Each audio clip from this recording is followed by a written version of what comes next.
What's going on, everybody? It's your boy PTK Blam back with another episode of the Shop Podcast, episode 298. Yes, we are closing in on that ever elusive episode 300 right around the corner in a couple weeks, man. It's going to be a special show. So, shout out to everybody in chat watching live, man. You guys are all amazing. Already seen a bunch of familiar faces. I see Phasma, Shonsu, Talos, everybody, Silent Cipher hanging out in the chat. We got a phenomenal guest, man. It's going to be an explosive show, but quick.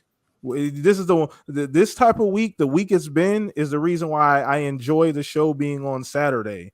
Because sometimes when things happen, we get people. It's gives people a nice frame of time to kind of cool down. So it's kind of nice to have a show later on in the week after all of the explosiveness happened earlier. But man, shout out to everybody watching live. You guys have been amazing. Support on the channel has been up. You guys have been loving the standalone videos. Got another one dropping tonight, so look out for that, man. But enough of the promotion, man. We're not here for that. We're here for this good game and talking. We got a phenomenal guest. This gentleman has been on the show before, a host of WBG Xbox podcast, man, Mr. Dirk Griggity. What's up, brother? How you doing, man? What is up, man? Thanks for having me. I appreciate you, brother. What's up, everybody? What's up, people in the chat? What's happening with you? Awesome, man. Well, we glad to have you here, brother. It's been a crazy, crazy, crazy hectic week. We were just talking about it pre-game, but we here today. We're gonna get it in, man. We got a lot to cover, a lot to talk about, man. But once again, glad to have you here. You know what we do, chat. We roll out that red carpet, go support him. All the links are down in the description below. Links for the YouTube channel, links for the Twitter, everything. So go support the guests here at the Shop Podcast, man. We appreciate all you guys. What's up, Ray? What's up, Blue? Hanging out with us, man. I mean, that fraud ashtray will be right behind you here pretty soon. But let's go ahead and throw this over to my two right hand man. These two gentlemen make this show work, man. Shout out to you, Mr. Fuzzy Belvedere. How you been this week, brother? I've been doing pretty good. Glad to be here with you guys. Glad we got Dirt on here tonight. Man, just this week's been a bit, you know, I guess strange or explosive, but we'll get into it. But man, we got some interesting topics. Let's do this. Let's get into it, man. We don't have a whole lot, not a talkative group today, man. We got a lot to talk about, so we ain't gonna do the pleasantries too long. But we got to get to Mr. Pong Harvey, Mr. Pong Soul, man. How you been this week, brother? Been doing good, although allergies are kicking my butt right now because Oh, we're damn. going through the changeover weather-wise, right? So we had Yeah. 80s for a couple days up here. Now we're back down in the 40s. We're gonna have snow overnight, man. So my allergies are kicking in. Overslept this morning because I wound up with a headache during the nighttime. Overslept for living split screen. Steele had to start the show by himself, but it's been one heck of a week, man. I've been having a really good time gaming. Ghostwire Tokyo dropped this week, and I've been telling everybody on every show, download this. If you haven't yet, download it if you got Game Pass. No risk. Try it out. This game, underrated when it dropped on PlayStation, and I don't know why this did not get better reviews. I know it's getting better reviews now on Xbox than it did when it first dropped on PlayStation, but this game right here is really, really good. Tango Gameworks. Shinji leaving. That was his swan song, right? Yeah, it was kind of bittersweet, right? If you go back to the interviews, he did let the younger, the people that he was mentoring, the younger devs, kind of take the reins on Ghostwire Tokyo. Obviously, he was there overseeing it and that kind of stuff, but he definitely wanted to see what the younger team had with this game, along with John Johannes's team for a Hi-Fi Rush. But Ghostwire Tokyo kind of was his swan song in the director role. And but I got to say, the young team, the talent over at Tango Gameworks, if this is what they can do, and this is kind of like their starting point of where they're going to go, talk about creative. Nothing mind-blowing per se, nothing genre-defining, but we're talking about taking a lot of different mechanics from a lot of different games, putting them all together, giving it one heck of an Eastern flair, music, sound, graphics, all the mythology behind it. Just awesome game to play. Combat is fun. And I know some people out there said they had some issues with some of the performance. Man, let me tell you something. I'm playing on Series X. I do have an OLED. I got VRR, which obviously helps, but I'm playing on high frame rate. So it's uncapped. It's a HFR mode. And I'm playing in quality. So, it's supposed to, obviously give you uncapped frames with the best, resolution possible. And I've had maybe like a handful of little hiccups here and there, otherwise running flawless. And again, I'm not sensitive to that stuff, so I know other people might go, what are you talking about? But for me, it's been a fantastic experience. I've already got almost 13 hours into it, having a great time with it. And I think it's something that everybody should check out and see if you can find some enjoyment, because really, really, really good. The further you go along, the better it gets. It's one of those games, as you build up your skills and all that kind of stuff, you kind of get used to the whole mechanics behind it. Just a fantastic game. So Ghostwire Tokyo has been my main play this week ever since it dropped in the Game Pass. So great week, but we do have some topics to get into. It has been feisty around the Twitter scene. Some fire, some smoke, everybody getting into it. Xbox on Xbox violence, which I never like to see. But that's how it rolls in this community. So let's get down to business. Let's get into it, man. Shout out to the new faces in chat as well. What's up, Real Nonstop Talent? I saw Fark, John Wolf. What's up, Jay? I know you What's just up, y'all? got Those that. the homies. Yeah, the homeboys stopped through. Appreciate y'all, man, coming through, supporting the show, supporting Dirt as well. So there was a $2 super chat. TTS, I assume that's Talk That Shit. So I think he was talking to you, Pong. Yeah, absolutely. So we got to keep that. Jay Remember, what's up, bro? What's up, Jay? Shout out for the $2 super chat. What's up, X Coin? How you doing, man? Hope you guys enjoy your time here. Hit that like button, subscribe if you were enjoying the show, man. Let's get into it, man. We're going to start with the poll of the week. I thought about foregoing it just because the opening topic is already big enough, but we're gonna get through it today. We're going to make it through today. So we're going to start with the poll of the week. Once again, do this every Monday, man. Follow me on Twitter if you want to be a part of that.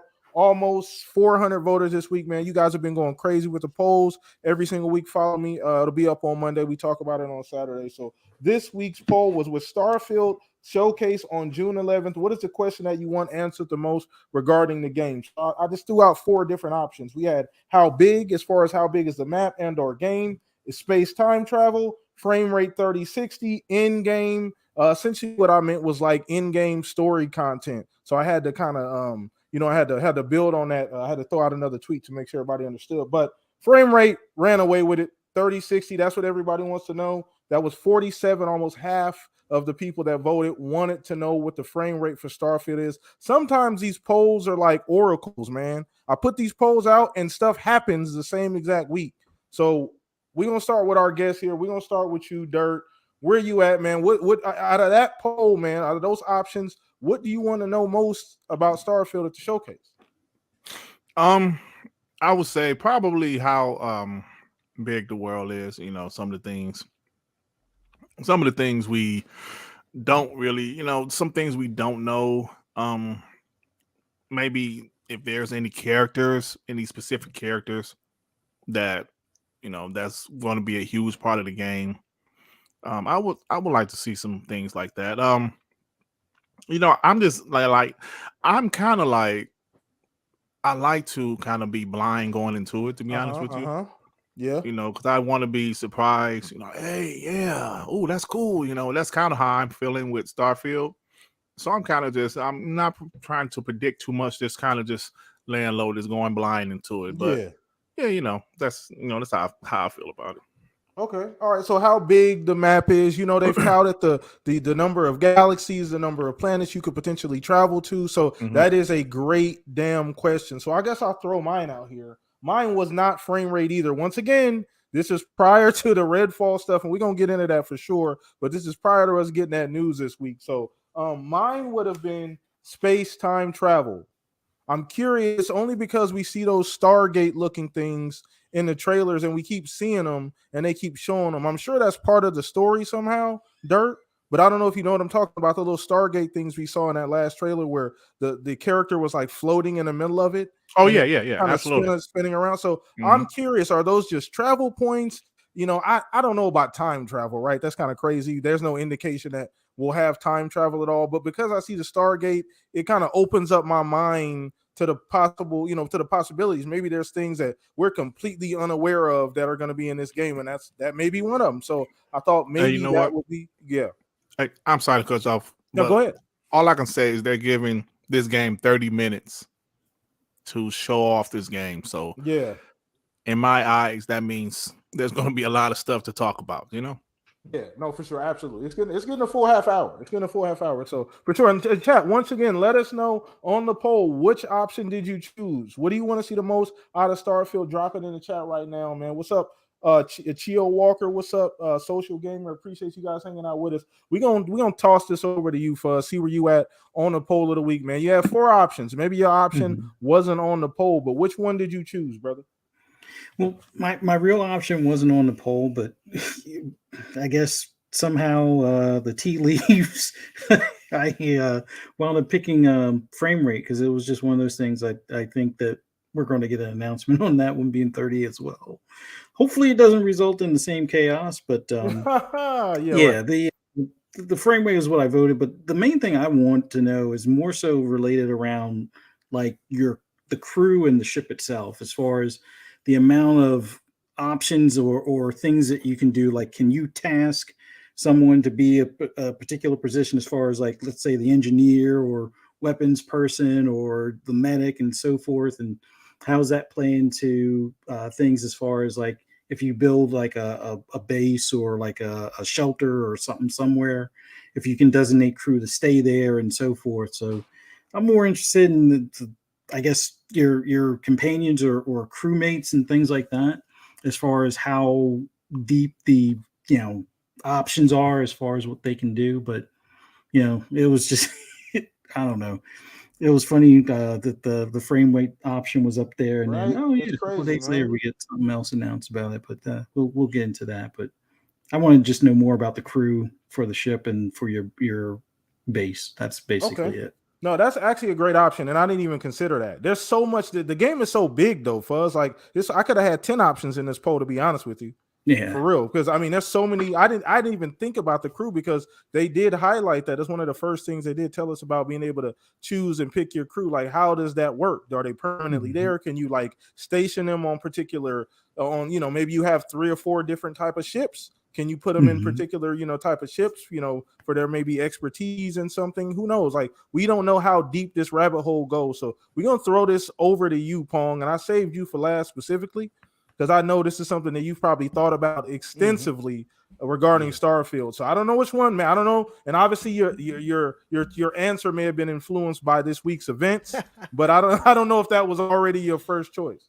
No, more like Fuzzy. Mine wasn't really in there. Okay. I'm kind of along the same lines as Fuzzy, but I'm in the crafting area. I want to see more of the ship crafting, the base building, the actual individual, gun crafting, all of your accessories, that kind of stuff. So that's where I would have liked to see more. But I did wind up choosing performance mode anyways, prior to all the discussion this week, because that is, for me, a big giant question. Like, you guys all know, I mean, I'm sold no matter what they show on stage. I don't care if the performance crashes and burns. I'm still sold on Starfield. I'm going to play this game no matter what happens. But I'm very curious to see if they pull off a 60 frames. And I think with this week's discourse, it's been an interesting conversation with Starfield. 2 different engines, 2 different teams, obviously. So not really comparable, but at the same time, now you got to wonder if they weren't going to address the performance at this showcase. Do they do it now, whether it is 30 frames locked for the time being, or whether or not they are going to have a performance mode available at launch?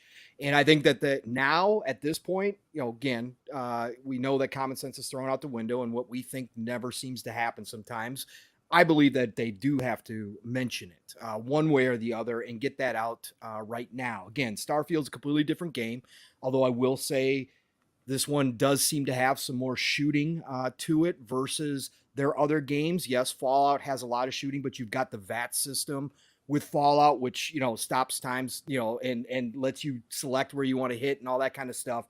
This one seems is going to be more action based shooting, because you're not going to have that kind of system involved, at least as far as we're aware of, which means that 60 frames in the first person mode does become a little bit more important. However, being that it is Starfield, being it is an RPG and it is a slower going most of the time, I don't have a problem with 30 frames. I never had a problem with Yeah. 30 frames. I'm not one of the people who is, absolutely And you you've know, always thrown said off. that just for the Yeah. people in the chat keeping Yep. receipts. We want to make sure Yeah, the yeah, new yeah, people here. absolutely. But he's always been on that side of the fence. Now Yep, you yep. might hear Pong I being have. ultra critical, but that's Yep. always been his take. Go ahead. Correct. And certain games definitely need 60 frames and above, right? And that's the other side of it. But for me, I'm going to play Starfield, but you better believe that if they don't have a performance mode, I'll be on the shows talking about it because I believe in 2023 with the consoles that we currently have, there's no excuse that a game doesn't have the option. Not asking for PC options, just two options, quality and performance. That's all I need from you. Let me decide how I want to play the game. That's all I've asked for from the beginning, but I'm rambling now. So that's why I chose performance, because to me, that's the most outside of the crafting stuff that we didn't get to see a whole lot of yet. And that's where my curiosity lies right now up front, because everything else I'm sold on, right? Everything else is, I'm all in on Starfield. You know, I already plan on hundreds of hours, if not thousands of hours in this game. So that's where I went with it.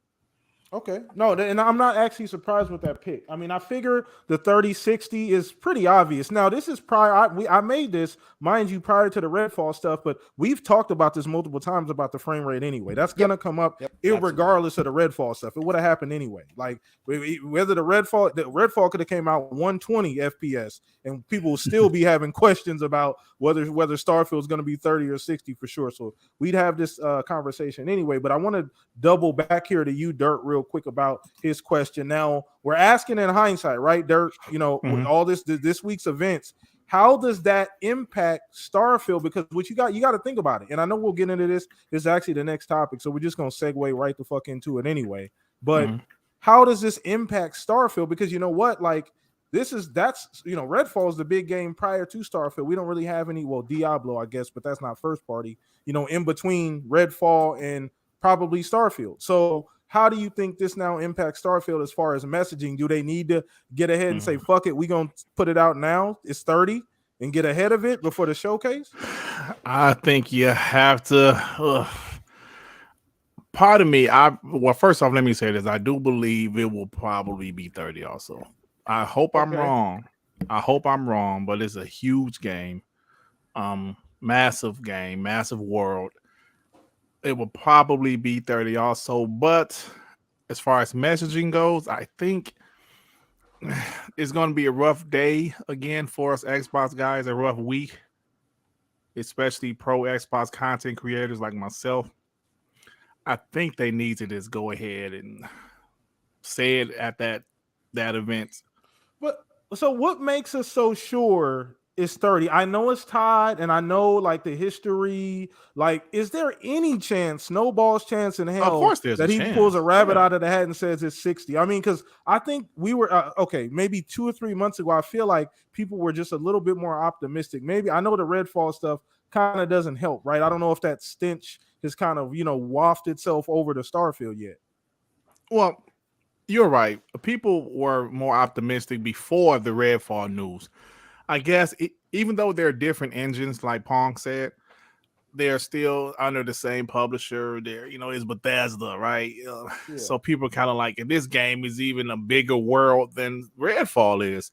Yeah. So I understand people like, this is probably going to be 30 also. I hope I'm wrong. I mean, we've seen big open world games, you know, have a 60 FPS mode on consoles. We have. So it's definitely possible. And I hope I'm wrong. I hope the game does have a 60 FPS mode. If it even have to goes down to 1080p 60 on the Series X, so be it. 720p 60 on the Series S, so be it.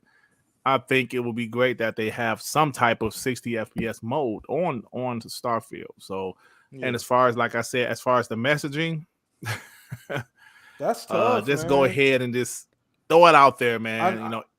You know. Do you? I get it, right? You want to get ahead of it. Fuck it, get it out, right? We're gonna take another gut punch, essentially, right? So, you know, and then, but once the showcase comes around, maybe there's enough in the showcase to still get people excited. Maybe there's some other shit we don't know about that people are gonna be like, oh, I didn't know we could do that. Great point. So, I didn't even think about that. Say it before the showcase. So with E3, when the showcase comes around, Xbox has a hell of a show. And people gonna forget about that shit.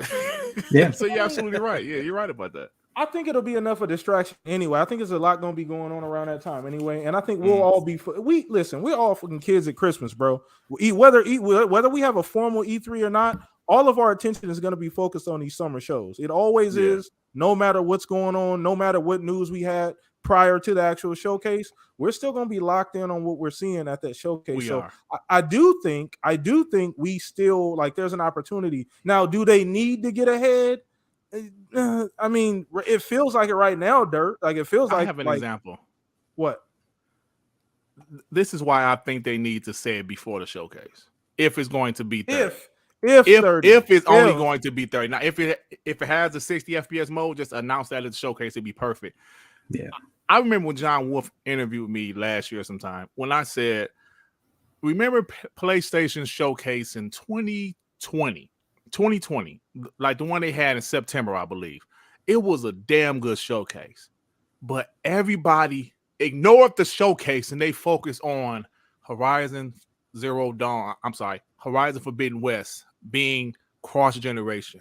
That's what everybody was talking about because PlayStation tried to sneak that in at the end of the show. Horizon Forbidden West is also on PS4. And people was like, wait a minute, Jim Ryan, you said that we believe in generations. So that just totally made the whole show null and void because people wasn't talking about the show because they had a pretty good show that day. Yeah, they were talking about really that announcement that year. So if Xbox waited till that like the E3, the showcase to announce is not going to have a 60 FPS mode, it's going to ruin the whole show, the whole day. So they probably need to announce it beforehand. If they announce it before, people know. And if they have a good show, people will just forget about it. So. I'm with you on that. I'm on one hand, I'm with you on that, but I can present a counter argument for the other option, right? Like, but like you said, and I kind of want to throw this over to Pong too because I want to see where Pong's at on this. The silence, will Xbox take that risk of saying fuck it, we'll just announce it at the show 30? Like is there a thought that the show's going to be so good that that's not going to matter? Yeah. Are you throwing it to me? Yeah, I'm throwing that to you. Okay. Pong, yeah, because a lot of people are already expecting it to be 30 because it is Bethesda, because it is Todd Howard, because there are other RPGs in the beginning have been at 30 frames, and most people have never had a problem with it. So yeah, there is a part of that that's real that they could just say screw it. We'll just wait till the showcase and say it. Because it's not going to be as big a shock. And I know we're going to roll into this topic next. I think part of the discourse this week was because nobody that I know of was even bringing up the question as to whether or not, we were going to see 60 frames. So with Starfield, it's a little bit different because people are already kind of expecting. And so I think that in a lot of ways, I don't think it would be quite as big of a deal. Yes, of course, it would be talked about. Yes, of course, the PlayStation guys, would be out here just nonstop with it. Again, I would have my talk about it, but like I said before, I'm going to play it for sure. But at the end of the day, I think that they could get away with it and still show the game well enough, which I believe it will, that it would kind of clamp down some of that talk. Because if it's not the 30 frames, we're still going to get the discourse out here from the PlayStation guys as they put their microscopes up to every single graphic as the No Man's Sky, the No Man's Sky comparisons come again. Like, it's going to be nonstop. So pick your poison. It's not really going to matter at the end of the day. Hey, Pong, they're going to say it looks like shit no matter what. Oh, yeah. Oh, absolutely. Absolutely, Dirt. We already know, bro. That's why we don't talk about the baloney section on this show, Dirt. We leave the baloney section where they're at. We don't go to that part of the grocery store at all, brother. No. Shout out to everybody. We got more than 50 peeps in here already, man. We got Dirt brings the people out, Dirt. I don't know what it is, brother. You bring the people out, man, but I appreciate it, man. Shout out to everybody, all the new people in here too, man. Say hi. Chat, quick poll here. We're going to do a quick poll in chat. Are you guys okay with Starfield at 30 FPS? Just put yes or no in chat right now. Are you guys okay with Starfield being 30 FPS? Yes or no? Go ahead and drop that in chat for us right now. I'm curious how many people are on which side. But let's throw this over to you, Fuzz. I want to double back on this too, because same question for you, brother. Like, is this something that they need to get ahead of? Because right now, obviously, after the Starfield stuff, it's all fresh. It feels like, yes, they need to get ahead of this, but there is an idea. There's a chance that whatever else they're telling us about Starfield could be so good that it won't even matter. Given the gaming media the way they are these days, I would say just say it early, get it out of the way, at least a week or two before the showcase.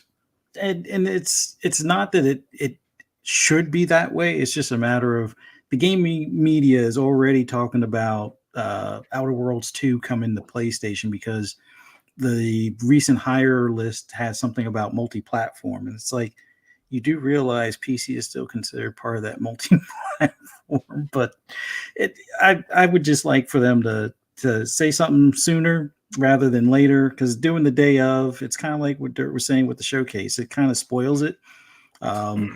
It may not spoil it for us that are looking forward to the game, but it's going to be all that's in the gaming media, and it'll be YouTubers out the wazoo talking about it. It'll be some of the bigger names, the same ones that were making fun of the PC players on a buggy, Last of Us. Yeah, that's a joke and all, but then they'll point at, hey, well, I thought this was next generation. I thought that they'll just continuously harp over it. So it's one of those things for, I guess, to kind of squash that narrative. Just put it out early, get it out the way. Yeah. Do the showcase.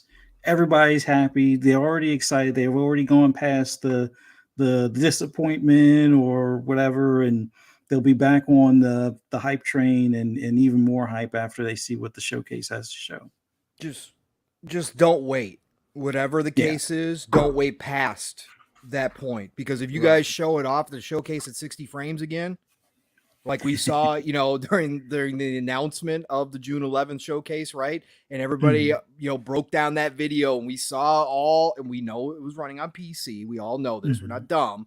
But, that's the same thing that Redfall did. Part of the reason why there's such a huge discussion is because they waited while they were showing it off consistently at 60 frames. And now we've seen Starfield running at 60 frames. They know the discussion has been out there, that there was a glimmer of hope, like, hey, maybe, because we all know Todd and his team don't generally show off stuff without a purpose. They don't accidentally show 60 frames without a purpose behind it. But if the consoles do happen to be locked at 30, because you're not going to have the 60 frames ready, just like Redfall, then you got to say it at the latest, the showcase. Because if you wait longer again, that ain't going to be good at all. Yep. Yeah, okay. Yeah, no, I agree. I mean, there's some, there's a little bit of, I'm okay with that. Like you said, they could get ahead of it. I do think there's a great chance that there's a bunch of other stuff that we hear about that's just really awesome, and everybody's like, yeah, 30 frames, but look at this other stuff. Like, oh my God, like I didn't know you could do all of this cool stuff. So that may balance it out. Like the game may be just that goddamn good. And obviously, there's a history of Todd with the 30 frames. And I'm glad you brought up that point too, Paul, because I didn't even consider that because of the history, that might benefit Starfield, because there's almost an expectation that it will be 30 anyway. There is. And that's why I've said too, sorry, we're going on about this too long. No, you're good, man. You're good. No, but that's why I've said too, at the showcase, I want them to actually show the game running on a Series console.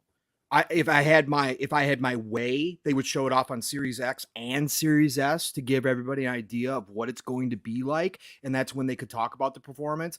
But if you're not going to show off the Series S version, the Series X, you should have both the PC version and the Series X version there while you're showcasing it, and clearly mark, whatever parts of the video, whatever parts of the gameplay are each, so that people get that question out of the way as well. And I think that would answer a lot of the discourse out there immediately, and not let it linger all the way up to launch. Yeah. I think that's a big thing. Yeah. Okay. All right. All right. So great opening topic, chat. Great warm up topic. It kind of bled into the next topic anyway, but we're gonna go ahead and roll right into it. Shout out to everybody, Andrew or Oracular, Volcanic, all the new faces and new people. Hit that like button, man. Retweet that link. Let everybody know Shop Podcast is live. If you're feeling good, having a good time in here, we do this every single week. I promise. So you could always come back and get this same feeling every single Saturday here at the Shop Podcast. But we're gonna roll into the next topic, and it already goes without saying. We've kind of been talking about it anyway, and we're gonna be talking about the Redfall 30 frame stuff, the Fallout, just reactions from that. Now, I'm glad, like I said, I already restated this. I'm glad this show is on Saturday because people have had plenty of time to talk about this 5, 6, 7 times, get all of that initial shock and awe out of their systems, and then kind of come with maybe a bit more level-headed takes. We'll see how level-headed it actually is, but we'll start with you on this one, Dirt. I know, once again, this was left field for a lot of us. None of us anticipated, and I think that's why the reaction was what it was, because there was no indication that it wouldn't be 60. Had they said that earlier, there was some type of indication that it might be, maybe the reaction wouldn't have been so big, but because it was like Yahtzee, you know what I mean? It was like taking a mask off at the end of Scooby-Doo. We're like, what the hell is this? Like, this is not what we signed up for, right? So just what was your initial reaction? Where are you at now today? I don't want to talk about the day of, because we all know that was chaos and disaster. But today, where are you at 2-3 days later?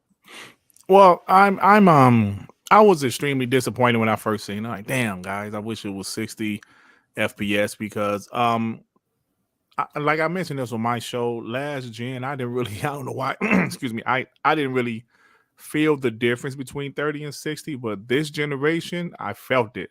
Yeah. I felt the difference between 60 FPS and 30 FPS. So for a first-person shooter, I was extremely disappointed. Like, damn, I wish, they could. I know they said it's coming later, but I really felt it should be there at launch, For sure. Absolutely. I felt it should be there at launch. Now, 3 days later, I obviously feel the same way about that. I was hoping they can get some resources from another studio to help them, or maybe Arcane Leon can help them. But it is what it is at this point. I trust Arcane. I love their games. I finished all of their games. Deathloop, Prey, the Dishonored series. I love their games, and like I said, I trust them. So I'm expecting the game to still be great. Yeah, I'm expecting the game to be great. Hopefully the patch doesn't take too long to come out, but as far as what's been going on, I just feel like, yes, they deserve the criticism. Absolutely. 100%. Sure. But I felt some people kind of like, damn, I mean, is it really doom and gloom? Cutting off that nose despite the face. You know how that happens, right? Yeah. I mean, I saw somebody say that people in his Discord were questioning the state of Xbox. I'm like, what? Like, yeah, I mean, I talked about it on my show earlier. Like, what? People are questioning the state of Xbox. Listen, Xbox is not perfect. And, this is something I hope they can fix sooner rather than later. But come on, guys. I mean, damn, listen, I feel people went harder on this Redfall situation more than 2022 when Xbox had no AAA first-party games. It seemed like these last few days, these guys went harder about Redfall not having the 60 FPS option at launch more than last year. They deserve much more criticism not having any AAA games, first-party AAA games last year than this Redfall thing. But that's just my opinion, Yeah. No, once again, and once again, there's a lot of different angles on this, and I do agree. I saw a lot of different angles, and I agree for the most part. It is a self-inflicted wound, so you have to look at Xbox, and this is something that they do relatively often, at least a couple times a gen. They do something like this, and you're like, "What the hell is going on, Xbox?" And it's striking because of the timing, right? Like, I think that's more so that kind of caught me off. Like, you guys are building up this goodwill, and that's part of where you need to be as a brand. And doing things like this does shake the foundation of that goodwill that you're trying to build. Now, for a person like me who's pretty logical, I get it, right? Like, I get it sucks. I was extremely. Is it the co-op? What you say? Is it the co-op that's causing these games like I the don't same thing with know. Gotham Knights? The co-op was that causing it to run like like having a difficult time to put it in 60. I don't know. I'm just guessing right now. Yeah, I mean, we could listen. I'd love to talk to the lead developer and figure out why they prioritize 4K over frame rate. Because I think everybody would have been fine with 1440 60, right? Or even 1080. God damn it! Like I don't think anybody would have complained. Now maybe some people on the pig farm would have been throwing mud, but whatever, that happens anyway, right? 60 frames, I think, should have been prioritized, in my opinion. And once again, who knows why that decision was made at the end of the day? And we are getting a patch. That's the reality of the situation. They are going to patch it in. Now, like you said, sooner than later. It has to be sooner than later. Can't be 6-8 months down the road we finally get a 60 frame patch, because by then it'll be 26,000 other games out, and I probably won't be playing Starfield, Redfall at that point in time. So I do think it's something that, like, it is a bit of a black eye, right? They kind of punched themselves, stepped on a rake. But I do think we can overcome this, right? I sound like Martin Luther. God, good Lord. We can overcome, brother. We can overcome, Xbox fans. So hold it together. Do this. No, but just really at the end of the day, there are some people that jumped off the cliff. There always is dirt, right? Like always. We've been in the community too long. There's some people that's right off the porch with it, like, yeah, I'm ready to throw the whole brand in the trash. This is too much, right? So, but I get all of that too. I get the harsh reaction because it was like out of nowhere, right? Like it wasn't anticipated. Didn't really make sense to any of us. But ultimately, I do think if there's enough, I'm still going to play the game for one, right? I want to put that out there. And there's enough. I'm still intrigued enough about the game itself to still want to jump in and play. And I think if it offers enough, then there's still going to be people that want to take part in the game and will wait on that patch, even for 30. If it gives me, I'm into the looter stuff. If it gives me that and a great world and the characters are good, I can hold out for a 60 frame patch, but that's me. Yeah. I'm still there day one, me personally. Unless, like, I'm gonna tell you one game where 30 was unplayable. Dying Light 2. Oh my god. It was unplayable. You gotta think about that game though. It's all parkour and movement. You can't do 30 when you try to do parkour. It was unplayable. So I'm gonna still boot it up day one. If 30 is unplayable, then that's gonna be an issue. I have to wait, obviously, but hopefully it's still smooth enough. It's a lock 30, and we'll see what happens, And I want to see all of them people with them. They're taking pictures of their PC on day one too, because everybody got one. So apparently, I want to see them follow up pictures of everybody playing Redfall. I mean, they're gonna be playing Zelda at 30. We're not gonna get into that. That's messy. That's fuzz territory. We ain't made it that far in the show yet. So that's right. I forgot. Maybe we can't criticize Nintendo. Oh no, we do that on this show. Pong, you better. What do you expect from 8-year-old hardware? I mean, my God. Yeah, Pong. That's the Pong I like to hear. Well, yeah, already. Pong, I don't know if you heard this game with you already. I don't know if you looked at it. Oh, of course. They lock it down. I said it was probably locked down at the Keeleys for sure. Oh yeah. That trailer, Spider-Man 2 and Zelda are gonna be duking it out at the Keeleys. I seen a compilation of reactions on YouTube for 16 minutes. Oh yeah, everybody cried watching that Zelda trailer. Oh yeah, I said, this is locked. It's cultish. It's cultish, for sure. I still think there's some sort of conspiracy behind Nintendo Music. Like, I don't like. Why do you think that they blocked that music on YouTube more so than any other platform or any other manufacturer? Nintendo was out here. Subliminal stuff in there. Nintendo was out here taking down some of their biggest fans. I mean, again, this is the only company that can get away with that. And their biggest super fans, they get taken down, and they're like, "Oh, thank you, Nintendo. I'm sorry for doing that. I apologize. I'll be back next week. I'll do better." Literally, I can't believe it. Oh, it's so crazy, bro. Like I knew that Zelda. I went to YouTube. I knew that Zelda shit was gonna go crazy. Listen, you guys know Ocarina of Time is my favorite game of all time. So I'm a Zelda stan. But the reaction is obscene. I'm like, what? I thought, like, what are we watching? Like, we watching like, I don't. It's just It's the only other time people give that reaction is to Disney stuff. Like Disney and Nintendo got the same magic or whatever they use. They got this. They're using the same stuff because they got this subliminal music. He said the same stuff. Man, they got that Disney magic. But anyway, I think it's nostalgia. I'm sorry to bring it up, brothers. I'm sorry. No, it's nostalgia. I grew up with Nintendo. I love my Nintendo. it's Yeah, even young. It's even young. The younger generation is they love it, bro. Like it's just True, something because about Mario is killing it in theaters. You see Yeah. the numbers? Man, come on, doing like coke in the '80s, man, running them things up. But but yeah, let's get back on track here, man. The Redfall stuff. Yeah, was it you, Fuzz? I wanted to make sure. Yeah, I can take this. Okay. Yeah. All right. So for me, after playing the Division in 60 frames, I'm not playing a looter shooter in 30. I'm just not going to do it. So I'll wait. I'll wait for the patch. It was disappointing. It's not the end of the world. I'm not throwing my Xbox away. I made my little tweet about, I bought my Series X expecting this generation to be 4K 60 with the exception, or at least all first party to be for 4K 60 with the exception of, Microsoft Flight Simulator, because that was a PC game that they brute forced onto a console. But it is what it is. They'll have the patch for it, and that's when I'll play it.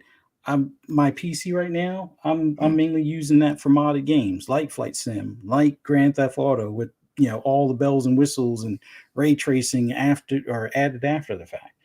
I'm not playing a looter shooter on my PC, but then who knows? We'll see. But it sucks. I can't commit but to it's that. not. It's not the end of the world. I want to. I hate that it's like 3 days later and people are still at each other's throats about it.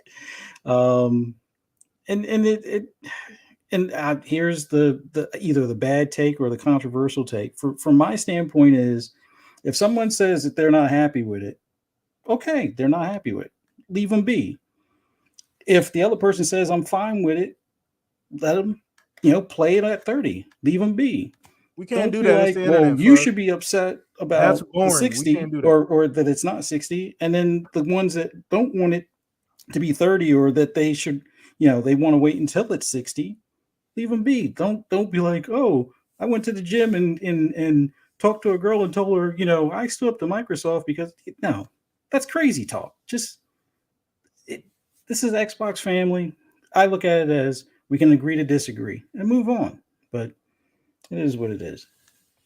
Yeah, you know how crazy that's one. By the way, that's just about as unrealistic as Disney. So that's almost never gonna happen. But I feel you, Fuzz. Like I scream the same sentiment in this regard. And like I said, this is why I love this show being on Saturday. I feel like people have cooled off just a little bit by now regarding the Redfall stuff, because it was fresh out the oven. Oh man, and people was going crazy. It was crazy a couple days ago. It was crazy. I didn't even look at my phone.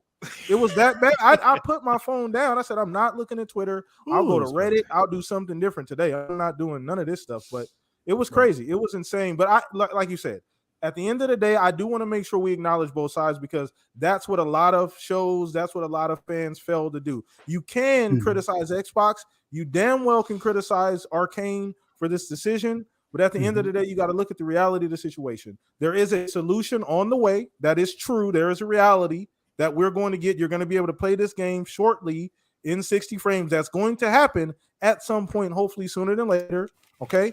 And the other reality is we have a bunch of other shit to play. Pong always talks about this golden age of gaming. In 2 weeks, we're going to get closer to Redfall. The closer we get to it, the less I'm probably going to think about it, because we're getting closer to Diablo. We're getting closer to all these other games. You got Zelda coming out. You got all these other games coming out.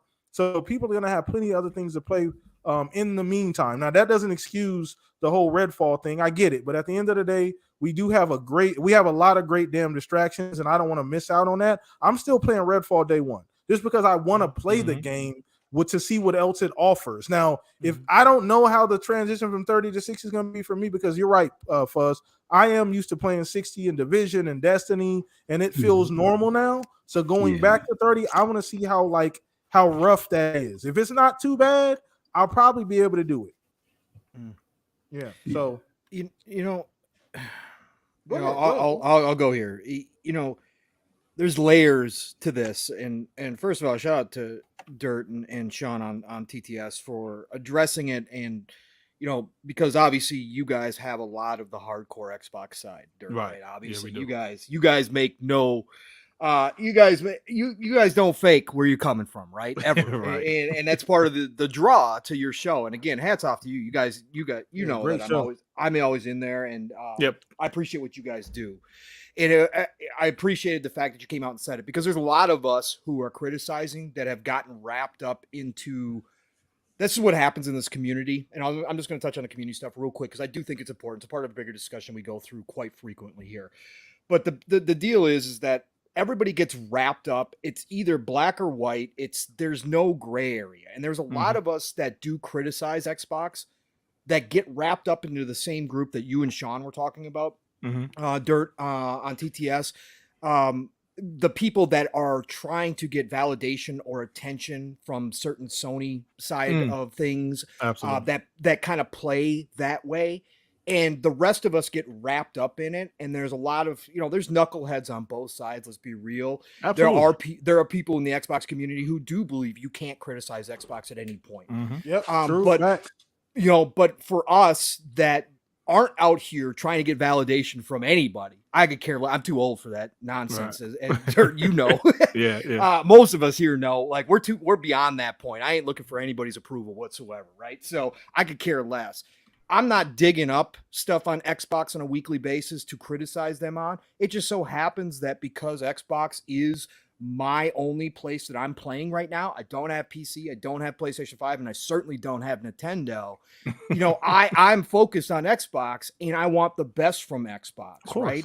Absolutely. And so, when they do disappoint, I'm going to talk about it. Now, I also slander Sony. Obviously, again, I've said I was going to get a PlayStation 5 at some point. Right now, I'm not getting a PlayStation because I believe Sony is holding back the entire industry with some of their nonsense. So I'm not going to support them this go around in this generation. And there are games that I'm going to want to play over there, but I'm just not going to do it. So I think that the community we need to get back to where we can discuss things like Fuzzy was talking about and go our separate ways peacefully, and understand that we're just not going to agree upon things all the time, but there is nuance involved to these discussions. It's not just black or white. It's not just good or evil. It's not any of that. And unfortunately, that's happened everywhere, not just the gaming industry. It's everywhere now.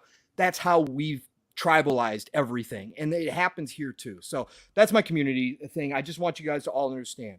I have zero problem with anybody that's going to play this game day one at 30 frames. I have zero issues. Again, I'm somebody who goes back and plays 360 games at 30 frames.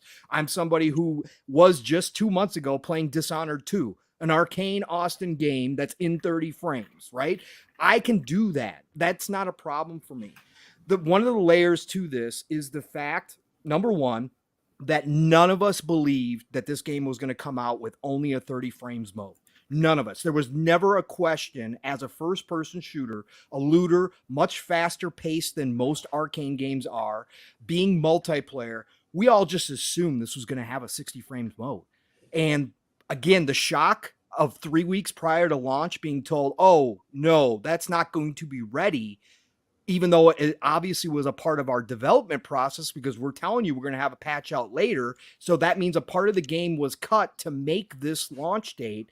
That's what kind of ignited a lot of this in some of our frustrations. Is why did you show it off constantly at 60 frames and just let us all assume? And again, assumption is on the person who's assuming. It's their problem. But we know how this goes in video games. You're showing a game off consistently at 60 frames with zero mention that there was going to be any difference, between PC, console versions, or anything like that. And then 3 weeks prior to launch, you nail us and say, oh, by the way, 30 frames only, 4K. That's where a lot of the frustration comes from, because this was Xbox's one of the big three this year that is going to make the 12-month mark that they talked about last showcase. Another mistake that we've all covered now that we don't want them to ever do again. Like I said, I like the 12-month idea, but I made a big caveat after that show. I said, but you have to hit those dates. You have to hit those dates. If you can't hit those dates, you can't say that. Don't do it.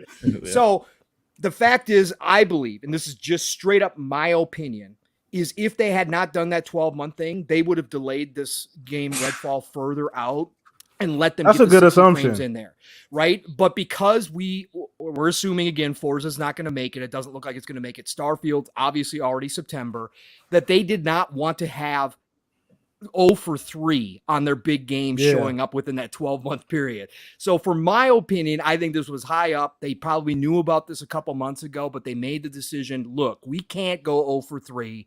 So Arcane, whatever you got to do, get this out the door in May, okay? And if that means no 60 frames mode, that means no 60 frame mode. And I think that's how the decision may have gone down, in my opinion, in my head. So I think that that's where a lot of the frustration comes from. Again, waiting till 3 weeks prior to launch, going live with pre-sale, pre-orders, promoting the, hey, if you're part of Game Pass, you can get the bite back version for $28 or whatever the heck it is on discount, selling all that stuff, and then coming out and saying, oh, by the way, it's only 30 frames. So I think that's where a lot of that stemmed from. And I'm going to say it again, in 2023, now that the consoles, and yes, I understand I bought a $500 console. I did not buy a $2,000 PC. I understand that, okay? And like I've been starting to say, that's another sad part for me, is this might be my last console generation. I might move to PC if this is the way things are going to go. I don't want to, because I love the convenience of a console, but I may head that way. But the fact is that now that we have x86 architecture and we're no longer on the Jag cores, right? We've been told nonstop, hey, these consoles are closer than ever to PC. Hey, these consoles are like mid-range PCs, right? And we all see what mid-range PCs can do. Even if it's not 1 for 1, we know that they are capable of doing 60 frames. Like everybody's already pointed out, it doesn't mean that I expect 4K 60. I don't expect 4K 60. They have up-res solutions now where you can barely tell the difference, if at all, between a 1440 up-res or a 1080 up-res and a 4K. So again, give me that option. I'm not asking for PC options. I'm asking for 2 simple options, quality and performance. If you give me more, fantastic. But as long as you give me those 2 and let me decide, I'm cool. The fact is, in 2023, from a first-party studio now, and I know Redfall started development prior to the acquisition, but they've been underneath the umbrella now for 2, going on what, 3 or 4 years now? 3 years, 4 years now? 2 years. The fact is that they've had the resources and time. They were given another delay. This was obviously a feature that was cut to make the release date. They had all the time in the world to fix this. They've got teams underneath the umbrella that can come help them. They're using Unreal Engine 4. They didn't even make the move to Unreal Engine 5 like they talked about. They have the Coalition, who are masters. I just can't believe you could not have found a way to get this thing out, even if it was at 1080 60. Just out the gate, and then later you patch it to 1440, right? Or something like that. Just get that 60 frames in there. That's the disappointing part to me. And how I don't develop. I'm not even a real tech guy at the end of the day. But I do know plenty of people in this community who are, and I actually know devs in this community that I've talked to that said there's no reason why this can't be at 60 frames. And again, that's the frustrating part to me. And it goes to the bigger idea of, once again, we've been dealing with patches now since the 360 PS3 era. It's something that came about due to the digital age. It's a double-edged sword. That means that games can be fixed that are broken, right? Dev puts out a game, didn't realize there was bugs in it. Back in the day, we had to live with it, right? Again, we did. They buried hundreds of thousands of ET cartridges in the desert, for God's sakes, because the game was still being broken, right? It was a downfall of Atari. So that fixed that problem. They can now go back and say, hey, we screwed up. Hey, we're going to patch this. It's good to go now. Go ahead and play it. That's the great part. That's the good side. But the other side is it's become a crutch, not just for the devs, but for the publishers, for the money men involved in all of this, who say, oh, you got problems? Oh, it's broken? Don't worry. We'll fix it later. Just get it out the door. Just get it out the door. They'll deal with it, right? The gamers will deal with it. It's not a big deal. And that, to me, is the bigger issue that's coming into play. And I don't like to see it coming from Microsoft's first party after, like Dirt said, a 2022 that was completely barren of big first party titles that we all talked about. And Dirt, to your point, where a lot of us, we spoke our piece about it 2022. There was really not much more you could say. It was spilled milk. It was a terrible year, probably the worst year, if not one of the worst years for Xbox ever. And that should never happen again. And we all kind of went on and said, but 2023 is going to be great. They did the 12-month showcase. And all of a sudden now we got games dropping out of the 12-month showcase. But, oh, hey, no problem. We still got Redfall coming.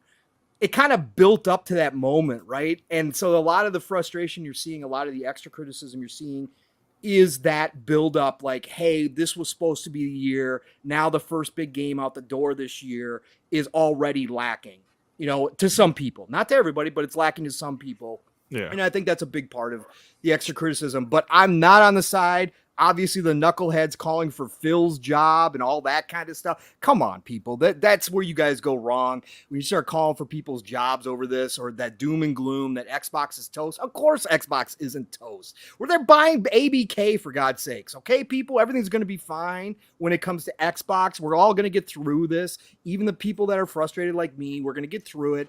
I'm going to wait on Redfall. I'm not playing it day one. I already deleted the pre-install that I had. I'm going to wait. That's my choice. And again, anybody who wants to play it, I'm excited for you. I hope the game is fantastic. I love Arcane. I especially love Arcane Austin games. So I'm looking forward to this game still.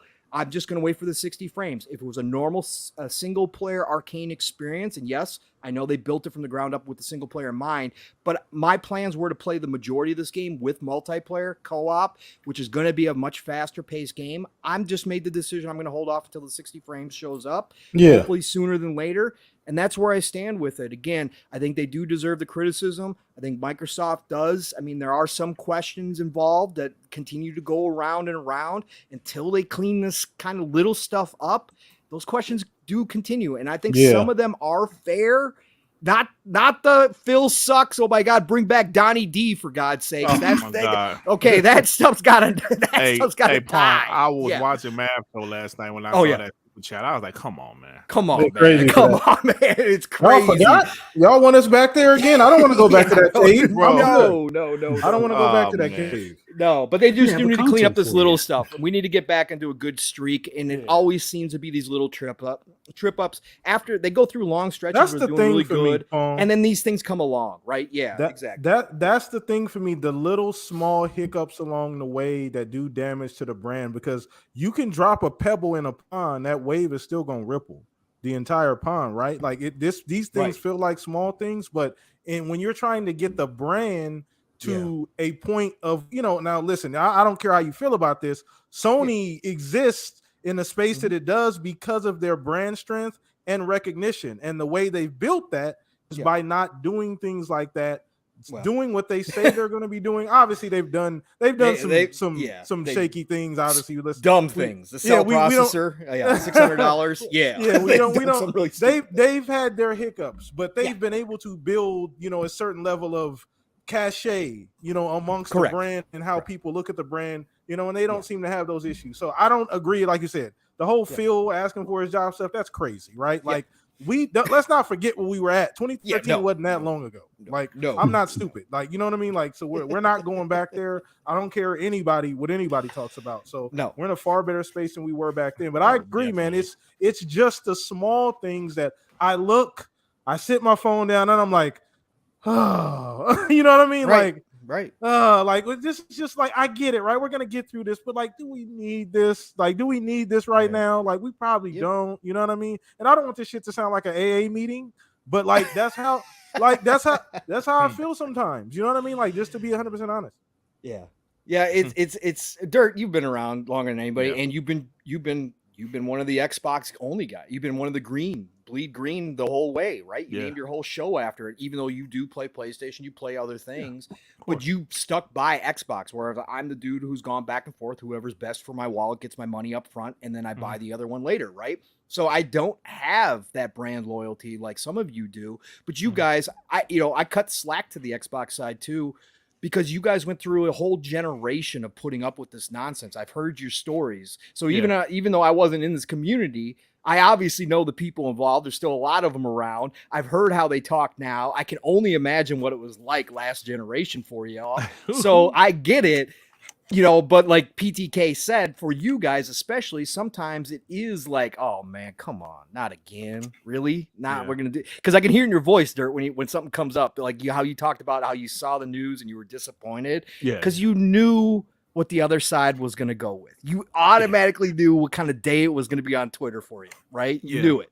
Yeah, I mean, Pong, like you listen to my content enough to know what's going on. We've talked about, I always talk about how the PlayStation fanboys beat my legs last generation, right? Xbox didn't give us enough ammunition to fight back, and the momentum Xbox had coming to this generation was great, but everything's not perfect. There's obviously some hiccups, like you guys said, but I just look at it like this. I used an analogy earlier on my podcast, my one-man podcast. I said when the person is going through weight loss, just for example, their goal is to lose 150 pounds.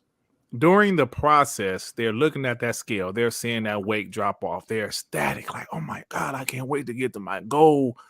Then occasionally they will have a stumble. They stumble. They might have a bad weekend. They eat up a bunch of crap and go to a birthday party, go to the club, and they gain a couple of pounds. Then they say, damn, okay, let me get back on track. That's kind of what's happening with Xbox. Everything's not perfect, but I'm looking at the process of where they're headed. Pong So, I would never forget when you was on WBG, you said the avalanche of games they have coming. Yeah. Yes, we're still waiting for those games.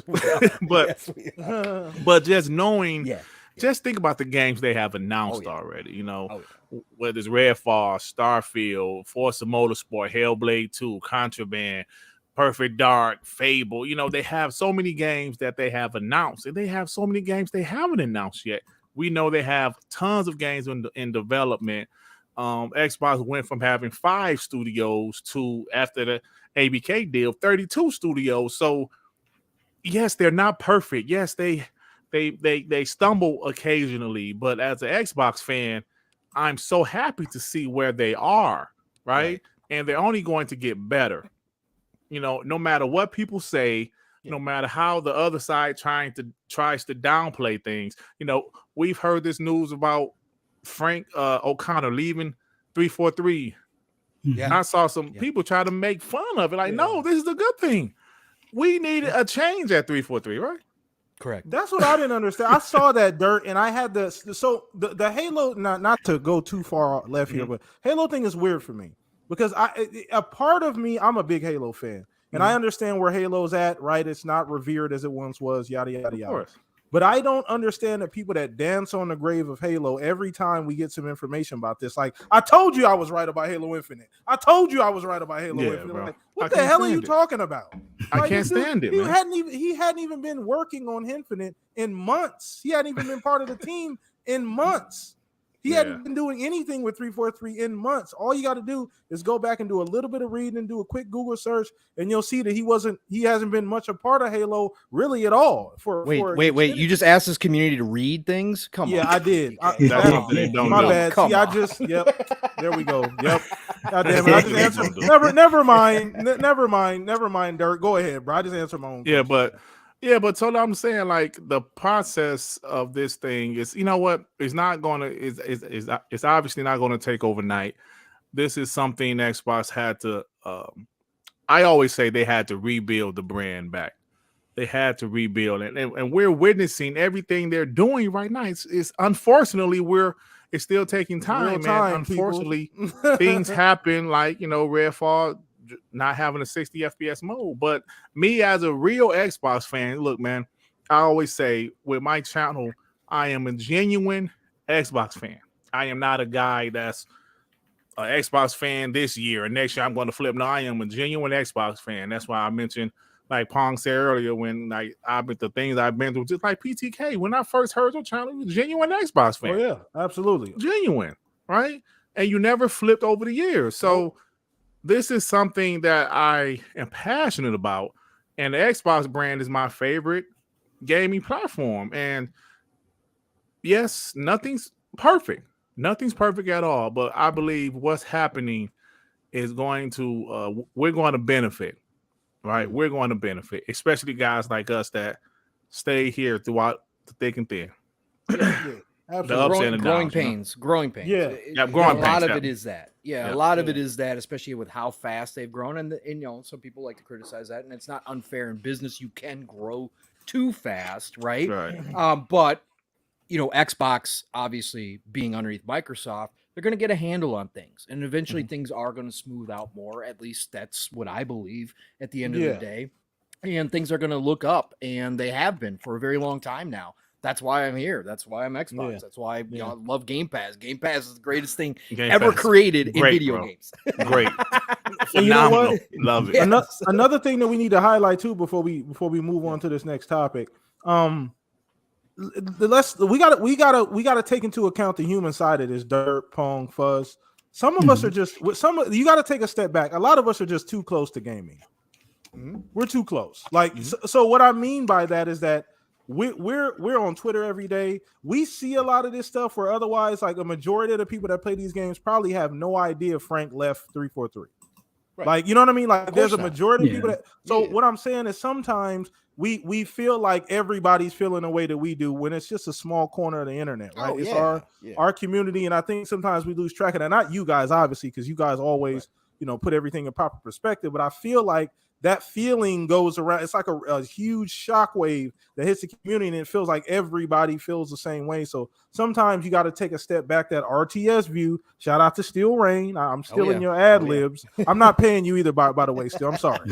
I don't have no money to pay you for the ad lib, but. It's just you got to take that step back and really look at it. Like, some of us are just really, really close to gaming, and we just hear everything all the time, and we're really, really reactionary because of like how close we are to gaming. Like, I'm on Twitter every day. I'm seeing everything going on and all the stuff that comes across my feed. Sometimes I don't want to see that shit. Sometimes I feel like I'm like, man, I wish I just didn't. Like, I wish I wasn't this close sometimes. You know what I mean? So I didn't have to deal with what Dirt was just talking about, right, Dirt? Yeah. For real. Like, sometimes I'm like, damn, man, I don't want to have to deal with these feelings. I feel too close. I feel too attached. You know what I mean? But at the end of the day, it's like you said, Dirt. I just have a love for the brand. It is what it is. I love the games, the ecosystem, the people I've met. All of you guys do the Xbox. Essentially, my love for Xbox. So it's all encompassing. So I get it. But I wanted to go ahead. Being an enthusiast does change. What a certain topic, whatever the case may be, means to you. A certain hobby, it doesn't matter. We always bring up sports analogies within video games because it's easy to do. I know Dirt loves them. Yeah, Dirt does it all the time. You do. You do. And there's a lot. There's a lot that go hand in hand with those two. And being in fantasy football, as I was for over 25 years, fantasy football, it changes your perspective of the game. You don't sit down and enjoy a football game when there's money on the line, right? That's like, it's hard to that do. Damn parlay. right. And you miss it, right? You miss it. Or when you got a guy now fantasy football does expand your knowledge overall of the game, and you can enjoy, more players than just being like a hometown fan all the time, right? So that part of it I always enjoyed. But now that I've stepped away from fantasy football after 25 plus years, I can sit back, and I don't even really watch football like that anymore, but I can sit back, and now I can take a deep breath, and if I do catch a game or whatever the case may be, I'm just sitting to enjoy it. And I get what you're saying, PTK, like us doing podcasts, talking about this stuff every day, reading up on all the information that we possibly can get. It does take away some of the pureness that we used to have just as kids, sitting down, turning on our Genesis or, whatever they may be, and just playing a game without any of the background knowledge about how that game was made or what the devs had going on or any kind of drama. And nowadays with social media, it's like 1,000 times more, because any information we got with 3 months old in the magazines, now we get it daily. Like when somebody leaves 343, we know about it. Right? Facts, Pong. Ain't even left the parking lot. We didn't know that stuff until, like you said, Pong, until the magazine came at the end of the month. Right. Exactly. Totally different. So I get where you're coming from, PTK. It does change a little bit how you feel about things. All right, and that's gonna roll us into our next topic, man. Obviously, we had to get the hot and heavy topic out of the way, right out of the cannon first. Shout out to Splendiferous too for the $2 super chat. He said, what did he say? Not yet, Pong. So I'm 25, but you got one more console to go. Yeah, basically, you can't abandon us right now, Pong. Hell no. Splin. Yeah, I love you, you Splin. can't leave him. Feeling like the No, brother. Titanic over there. But Yep. we gonna move on to the next topic. So where you taking us, Pong? Where you taking us this week, brother? Oh my gosh, you're coming to me first, Fuzzy. Yeah, you got one up. You got one in the chamber. Are you ready to rock and roll? Yeah, I can go Okay. if you. Okay, All rock right. and roll, Fuzz. All right, Fuzz. Give me a All minute. right. So this is kind of to a lot of like insider or in the early like insider program Xbox fans. It looks like they're finally kind of listening to us. Tom Warren just recently I'm so published glad a you brought story this in up. reference to the new Xbox Home UI getting kind of like a rework after, complaints over the crowded backgrounds, which, I mean, it's been like a love-hate relationship ever since the Xbox One with all the changes that they've done. But, they finally given us like dynamic backgrounds and we want to see them. And I think they finally are listening. Now, hopefully this rework will, show how much they're listening. But I guess the big thing now is they're taking input from at least the insiders and all the feedback. Now, what they're supposed to do is they're going to revert a lot of those insiders back to, I guess, the dashboard that they had prior, and there's still people like Cloperil as well as a lot of others on Twitter and other social media aspects making suggestions like like Brad Sam's, like, if they can throw in HDR, and it's not like it's a must-have thing, but it's the kind of like stop that like switching or flickering for certain TVs and things along those lines, and some suggestions on having it where possibly the tiles kind of hide when you're inactive. So for those that are willing to wait, like, let's say 10 or 12 seconds, you want to see your background, just don't move the controller for a little bit. Hey, you can see the background clear as day. And then as soon as you go to move it, your games will be back up. Things for Game Pass or search for the store and stuff like that can go back up there. But I'll start with you, Dirt. Like, as far as with the Xbox UI from, all the way back to Xbox One up to now, I know probably some of the stuff before Xbox One is preferred, but just starting from Xbox One up to now, what would you like to see in their UI reworking for the new series consoles? Honestly, mine is pretty simple. I don't have a problem with the UI, even during the Xbox One generation when they have many different UIs.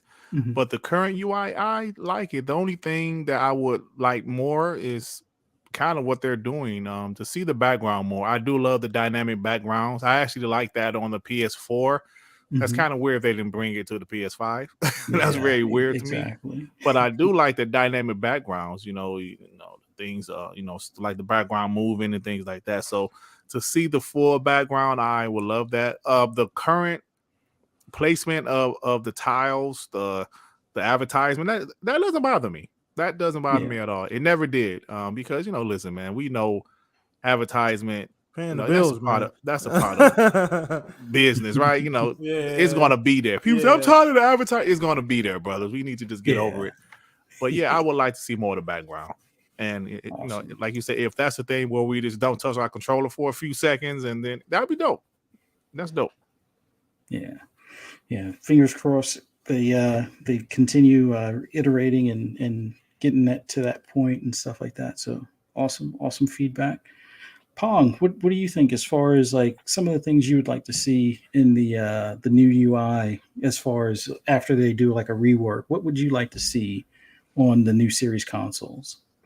Blades. I want my blades back. Back the blades. I knew it. Oh man, I Pong, knew it, Blade. man. Every time I fire up my 360, I'm so happy. I feel like I'm back home again. It's all snug and comfy. I got my favorite blankie. It's fantastic. No, they're never going to bring back the blades. I know a lot of you are happy about that, but the old guy in me would want to see that come back. For me, cool. yeah, the blades were cool. I just knew where everything was. And I know where everything is now, right? We all get used to the UIs, right? It happens. Yeah, we do. But the blades, I fire up my 360 and I'm just flying through them, and I got everything. Like it all It's comes like back. That ASMR for muscle you, memory. huh, Pone? Yeah, it is. It is. So no, because they're not going to bring back the blades on us. Let's talk about the UI here. Listen, for me, I've never been a big UI guy, no matter what. As much as I love the blades, I really don't care. I'm not sitting there looking at my UI. Like it's just Right. like I'm hopping into a game, man. I agree. That's the way it is. However, like if you are going to have the backgrounds, and they made the backgrounds a big thing, then why the heck are you going to cover them all up with tiles, right? I like. Dirt brought up the advertisement space is necessary. That's a necessary evil these days. It's going to be there no matter what. That's fine. But why can't I customize where my tiles are? Why can't I customize my size? If I want micro tiles across my screen, why can't I have micro tiles? What does that do if you allow the player to choose what they're going to do with it? And for the masses who aren't going to customize their UI, then just have, that UI that, obviously you guys spent a ton of money on at Microsoft, studying and talking to people and doing eye tracking about where the eye goes on the screen and making sure that its ease of use for the casual gamer is there. They're never going to touch it, but just give me the customization options to move the tiles around, to have as few or as many tiles as I want on the screen. So if I want to look at my pretty live background, or if I want my Forza screenshot up there, or whatever the case may be, I can do that, right? If I choose to. So I think that if they're going to rework this, I would just like more customization. The biggest thing for me, and this is the one thing that does bother me that I know a lot of people brought up, and I think Fuzzy, you actually said it in your opening. Make the UI HDR so I don't get the hand shake between the console and my TV every time I go to a game. It is the most anxiety-inducing 3 seconds ever, right? Because your screen goes black and you're just, for whatever reason, even though you know it's going to happen, you're praying that it's going to come back on. I know, right? Your TV is not going to fail, right? And me being, going, back decades upon decades with tech all the way up to now, there's always still that thing in the back of my mind. Like, I know that handshake is still something has to happen internally for that to happen. And I got this fear that the more time that happens, it's like a ticking time bomb. Eventually it's just going to wear out and it's not going to work anymore. Right. So for me, I want them to make the UI HDR so it doesn't have to do that with my HDR TV. And now that TVs more and more, even the cheaper versions out there now all have some type of HDR, I think it's time that we get rid of that handshake and just have the UI compatible. The last fun thing that I brought up the other night on this that I would throw in there if I was designing this, and this would even be more complex and convoluted, but whatever.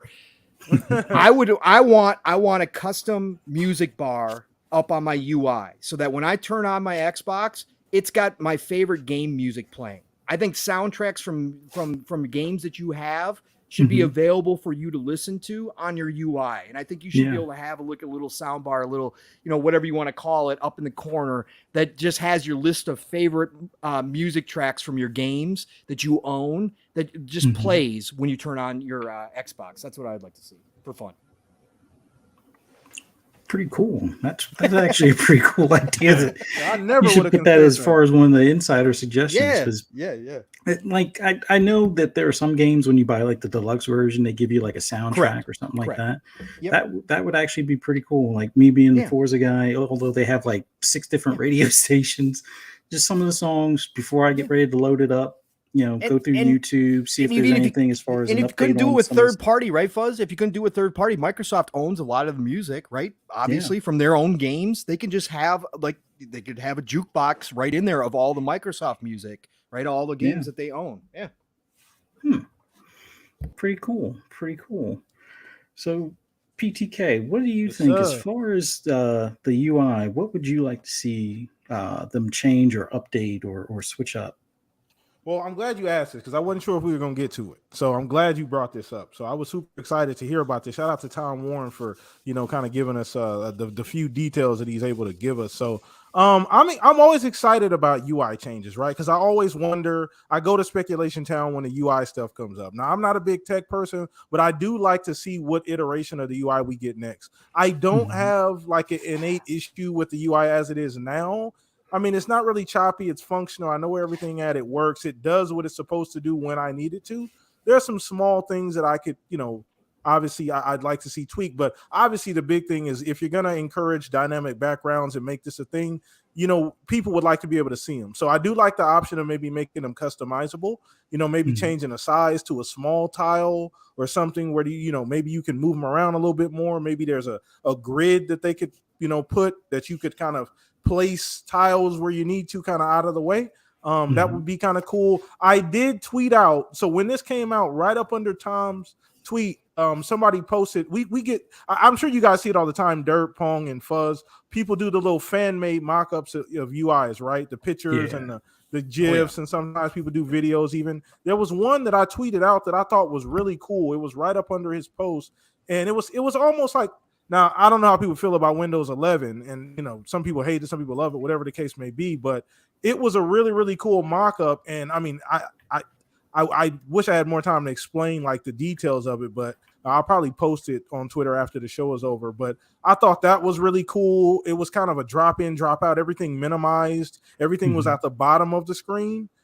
He clicked on it, it would kind of maximize, minimize, go to different. The way it was set up with it.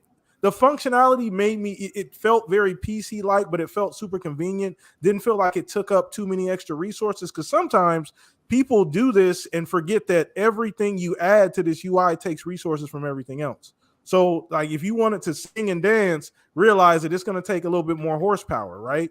To be able to do that cool stuff, right? Just like adding a theme on your cell phone. You like sunflowers to dance, but that might hurt your phone's overall performance, right? If you add the moving theme. So you got to think about that too. I don't want anything that's going to make it any cluttered or slow down the UI because I much rather have a fast, snappy UI than one that allows me to see more of my background. If gun to my head, I had to choose. But if they're going to make some changes, customizable is the way to go, or completely revamp the UI.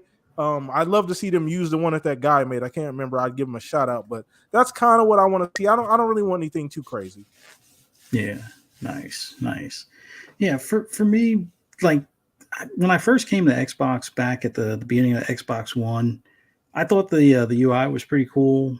The only thing that was a little annoying to me was more so that like after you finally get used to the new one, oh, it's another new one. So that was about the only frustrating. So it was kind of like relearning some things from time to time, but since the series consoles, I think about the only real thing I want to see them do, kind of like what Pong had touched on, is, the handshake deal as far as with the HDR, go ahead and try to make it so that the actual UI is in HDR. So that way, it doesn't do that flicker. I know when I was on the Insider program, which I've taken my series consoles off of that, there were a few times where it wouldn't come back or it would stay blank. And it would be like I would have to switch the channels on the TV and then come back or unplug the HDMI and replug it. That was like few and far between, but it was mainly like some of the newer games prior to them doing that whole Dolby Vision setup. Like Dolby Vision so far for me has kind of gotten rid of the whole handshake deal. It's just like the little thing pops down, so there's no more flicker. So if you switch over to Dolby Vision, that's kind of a way to get around it. But if your TV doesn't have Dolby Vision, then yeah, it's probably time for them to go ahead and update that. The only other thing from the UI, I know there's a lot of people that still love the original Xbox. I forget what you call them, not mascots, but like the avatars. Yeah, the avatars. Yeah, love they the still avatars. have the old and they still have the new, and it's like I keep on uninstalling the old one because I don't use it, and it reinstalls it with every update. And it's like at some point, Xbox, just make a decision, stick with one of them, or make it so that the people that want to use the old style, theirs carries over identically into the new. So it still looks like the old one, but in the new avatar thing. So there's not two apps on the thing taking up space. But I mean, it doesn't take up that much space, but it just, me being like going for clutter free and as much space as possible, it's a little annoying. But other than that, Clobrill's design, where he's got the Redfall background, a little bit smaller icons. I think if they go something anywhere near close to that, I think that would be a big improvement.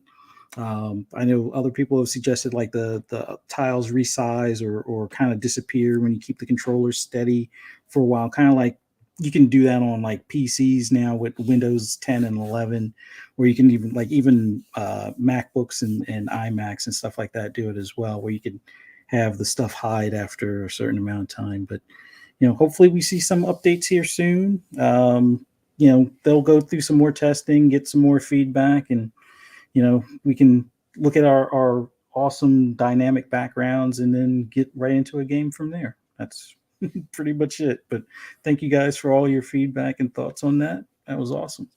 Awesome. And shout out to everybody listening right now. Once again, hit the like button, subscribe if you're new here. Hope you guys are enjoying the show, man. I'm having a phenomenal time. It's been a great weekend already, man. Hope you guys enjoying the show and playing some games in the meantime as well. Shout out to everybody in the future as well watching on the replay. Shout out to you guys. You guys are amazing. So we're going to throw the baton over to Mr. Pong. So I think you ready now, Pong. I feel like you're ready now. Okay, where we going this week, Pong? We're going to go small topic here, but one that we've spent more than a handful of shows talking about leading up to it. So this week we finally got Ubisoft Plus added to Xbox as an option. And to say that the response has been underwhelming is to put it mildly here. Yeah, man. Listen, we spent a lot of shows, and I know Dirt and you guys over at WBG talked about it when it first was announced and all that good stuff too. So I know you are in the loop on this. We all speculated. We all had a fun time in Speculation Town, wondering how this was all going to turn out. They made the big announcement, and we're like, oh yeah, it's coming. What are they going to do? How are they going to add it? Is it going to be a $5 add-on? Is it going to be a $10 add-on? They're going to roll the whole thing in. What's it going to look like? What's it going to be? And then over a year went by with nothing, no word, nothing. And then we started getting smoke, I think a week or two ago, from Jez saying that it was imminent. Some people were seeing some stuff in the UI behind the scenes that looked like they were adding it. And then it comes out and it's a big, fat, stinking turd, according to most people. Man, ridiculous. So I didn't make it past the price. I'm gonna be honest with you. I didn't even consider the offerings once I saw the price. So and it actually, even if it had just come out at the $15 price point, for people who don't know, Ubisoft Plus over on the PC side is $15. Okay, and that's with all the DLC. You get access to all the games, right? All that good stuff. But they announced that for us on Xbox, but said, oh, by the way, you also have to get the multi-access added on to that, which adds another $3. So now we're looking at $18, $17.99. Okay, $18. I'm just going to continue to roll with that because it's easiest. So $18 for Ubisoft Plus. And if you actually took a look at the offerings, right, we're getting a total. Go in there and you can count them for yourself. We're getting 46 games for $18 a month right now. Yes, it includes all the DLC, but on the PC side, if you had if you're a console only player, right? So with multi-access, you also get access to the PC side of Ubisoft Plus. For somebody like me, it doesn't help me because I don't have a PC. I'm console only. So I get 46 total games, most of them Assassin's Creed games, obviously, as we all know. But if you got the PC as well, you get access to an additional 169 games. Shout out to Wandering Dutch who went through and counted all this as well. 169 additional games that aren't available to us on the console only side of things. So Dirt, after all this talk, after all this waiting, after all the speculation that a lot of us were doing, kind of excited that we were going to get Ubisoft Plus, because obviously EA Play, we get that, and we know how that works. We don't get the day and date games, but we get the Vault, and it's 6 months to a year after launch, we get their games in there. For you, when you saw this come out, that we were getting Ubisoft Plus, $18, got to have the multi-access added to it, and oh, by the way, it's about 46 games on console. What are your thoughts, and where do you see this going? Do you think this is the final form, or do you think down the road we do see something different, potentially added to Game Pass Ultimate, or at least give us a credit towards this? What do you think, brother? Well, Mr. Pong, so my first reaction All formal. Yes. my first reaction was these N-words lost their damn mind. I didn't know you were going there. That threw me off there. I said, Ubisoft, what the hell are y'all smoking? Like, come on, bro. I know that listen, I love Assassin's Creed games, right? But the ones I played, I own. I don't need that one. Second, it's all old games. I know they said they're the new games you can play or whatever, but what the hell new games they got? Blood and what's the name of that pirate game? I can't even think of the name. Skull and Bones, Skull which and is not Bones. around. Who the hell that's wants to not play around. that? Nope. Assassin's Creed, I'll just buy that. So it's not worth it. I Yeah. do believe in the future. I don't know, man. If they added it to Xbox Game Pass Ultimate, that would be cool. Just more options to play. But I'm not paying $18 by itself. Bugging, Come on, you. Listen, I like Ubisoft games. I love the Division games. I love Far Cry. I love Assassin's Creed games. But come on, guys, stop Right. it. Right. What the hell is wrong with y'all? Is there a price point? Because we did talk about this, Dirt, but for people who may have not heard of you, is there a price point? Had they launched this and said, for you Game Pass Ultimate subscribers, you can sign up for Ubisoft Plus for an extra $5 a month or $10? Is there a price that you would have done it for? I would have done it for 5 extra, like to make Xbox Game Pass Ultimate $20 a month. I would have did that. Right. Okay. So because like $5. like especially if their future games would be on the service, I would have done that absolutely. Okay. But not 18 an additional $18. They can go somewhere with that mess. Get the hell out of here, man. Right? Exactly. I agree wholeheartedly. Thank you for that, sir. I didn't think I was going to be shocked by your answer. I was waiting for you to just come out and be like, yeah, no, I subscribed. I don't know what you're talking about. Greatest value ever. Let's throw this over to you, PTK, real quick. So for you, PTK, obviously, again, we had talked about this on this show multiple times leading up to this, and we had speculated our own thoughts on it and what we hope to see from this. And obviously, it's not what we hope to see. It doesn't help that Ubisoft, as Dirt pointed out, is in a moment in time where they have no new games. Anno 1800, which I purchased, it's a city sim builder. Game is like the newest game in this batch, right? That you have access to with all the DLC. But for most people, that's not going to do anything, right? It's a niche genre. They've got no new games. We got some on the horizon, right? Maybe, but we don't know. Maybe we don't know right now.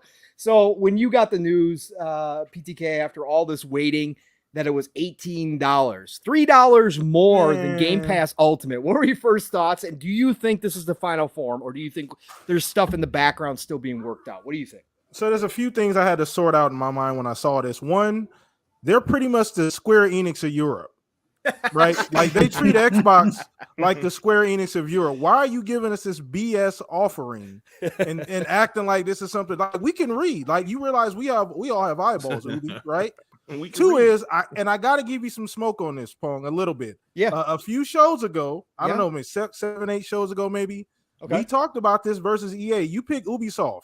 Yes, this I did. This is the BS that I'm talking about. I did. This is why I didn't pick Ubisoft, and I picked EA.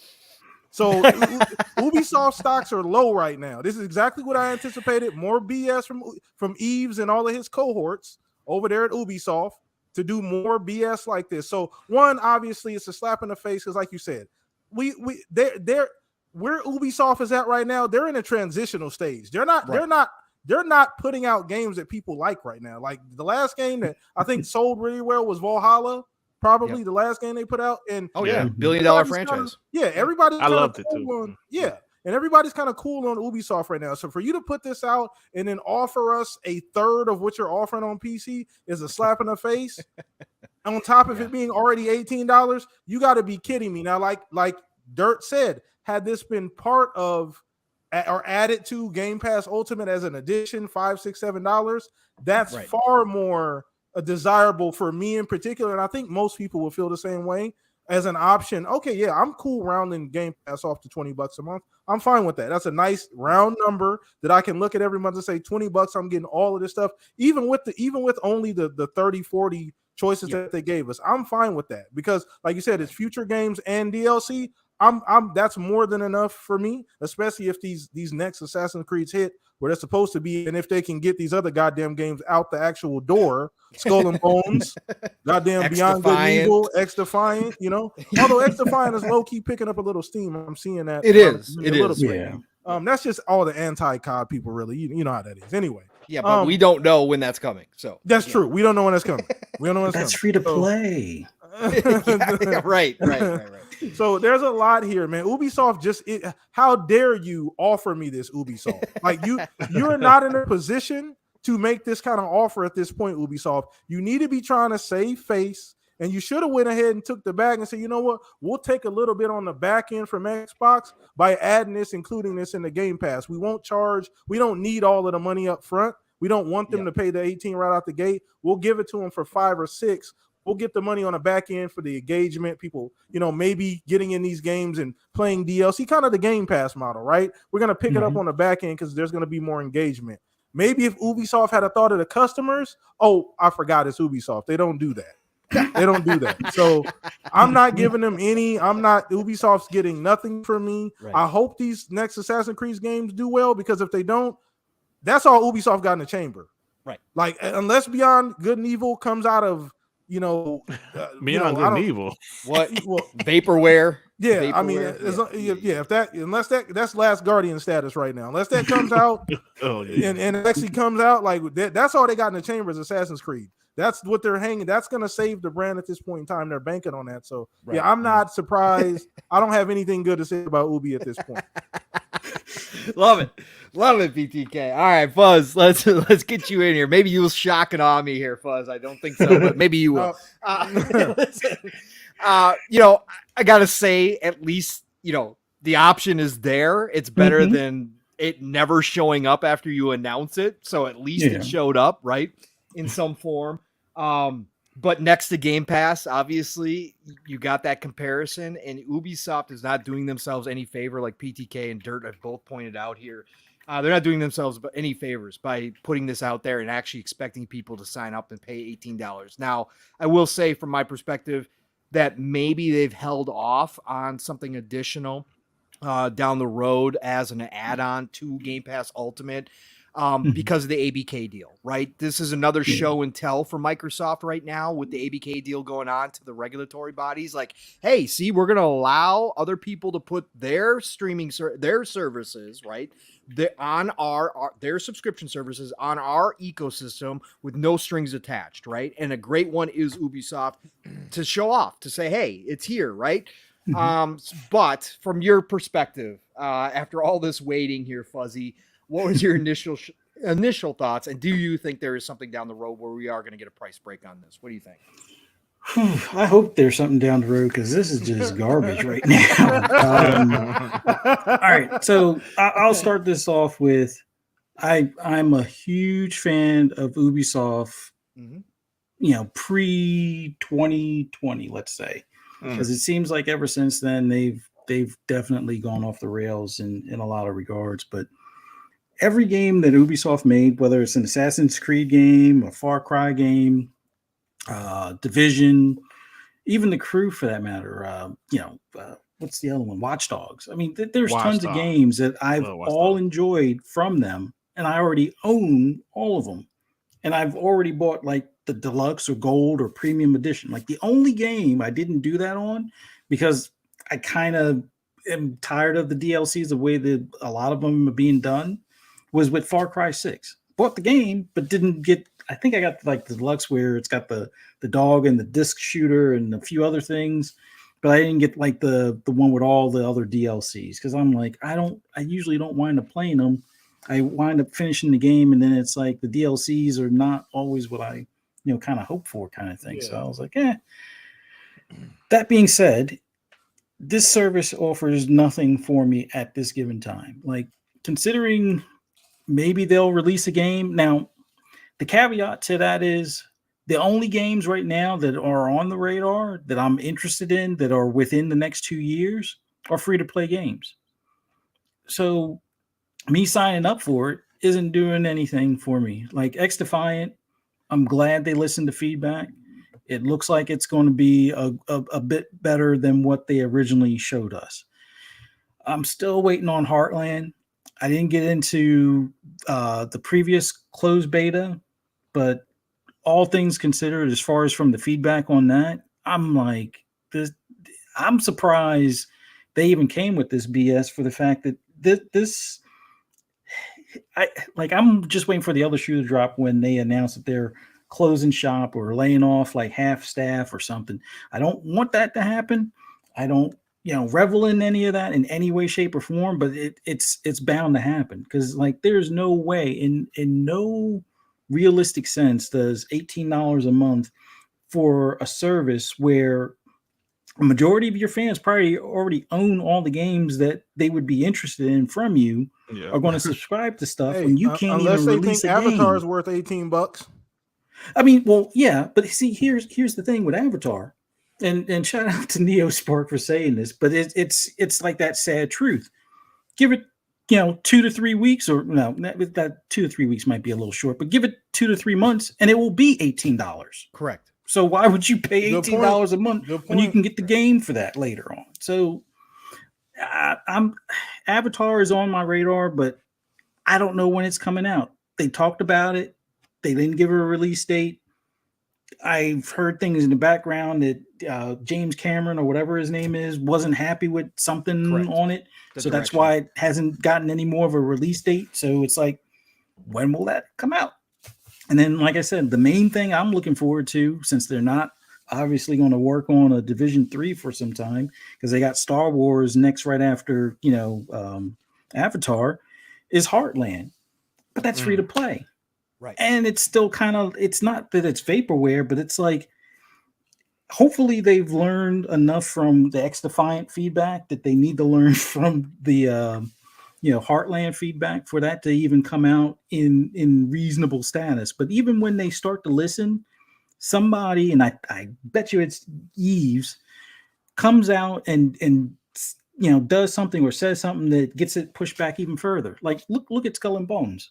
That thing has been in development for what, 5-6 years plus? At least that amount? At least, minimum, yeah. And originally it was supposed to be like Black Flag as far as the ship battles. Which they've had ship battles in Origins, they've had it in Odyssey, and they've had, not really the same depth of ship battles. Actually, I don't even think Valhalla had ship battles. I know you use your ship to raid stuff, but I don't really remember battles. Nope. So it's like they had the formula, and then they decided, well, let's monetize it. Okay, well, if you're going to monetize it, it probably made more sense to make it a free-to-play. So they gave us this free-to-play looking game that they want a full $70 on. Mm-hmm. I don't know. Like and I've had my other issues with Ubisoft as of late. Like their customer service is on like either Skeleton Crew or on life support or something. Like there's been some major game-breaking things that have been going on in the Division. Now, PC crowd has their own issues with it. I'm still playing on console, and either inventory is getting deleted or re-rolled without it supposedly being re-rolled, or they have mechanics where somebody doesn't understand the difference between multiplicative and additive as far as like your power or abilities and things like that. So I'm upgrading, doing the whole thing for expertise, and it's making my character less powerful. And I tell them that, and I show them the video, and they're like, well, why don't you try it on another character? I do that, and they still don't fix anything. It's like, you made me jump through all these hoops to show you these videos, to show you the numbers, to show you the different builds, to show you the same character carrying over the same stuff, or a different character carrying over the same stuff. And it's like, you still don't fix anything? You take away one of my builds that was fun to use, and it's like, okay, well, we can't do anything about it. Well, just... how about you gift me a couple of those vests, and I'll just re-roll or restart from the beginning. I had a perfectly rolled vest that I had spent 10 hours getting that perfect combination, and then having to build it up or whatever. No, but I'm rambling and ranting now. But no, in I all brought up honesty, Ubisoft. It's my fault. Yeah, man, yeah. Ubisoft, You already know. they definitely need to look at the writing on the wall. I think the $5 upcharge on Ultimate, as much as I'm ranting and rambling now, I would have probably just paid the $5 and not even thought about it. But you're going to tell me it's 18? Get the hell out of here with that nonsense. Yeah. Like, maybe when they start releasing games on a regular basis that aren't free to play, maybe I'll consider it. Like when Avatar hits and Star Wars hits and Division 3 hits and maybe Skull and Bones and Crew, Festival or whatever they call it, that the Forza Horizon knockoff that they're going to try, and maybe just maybe another Watch Dogs. Yeah, then I'll sign up.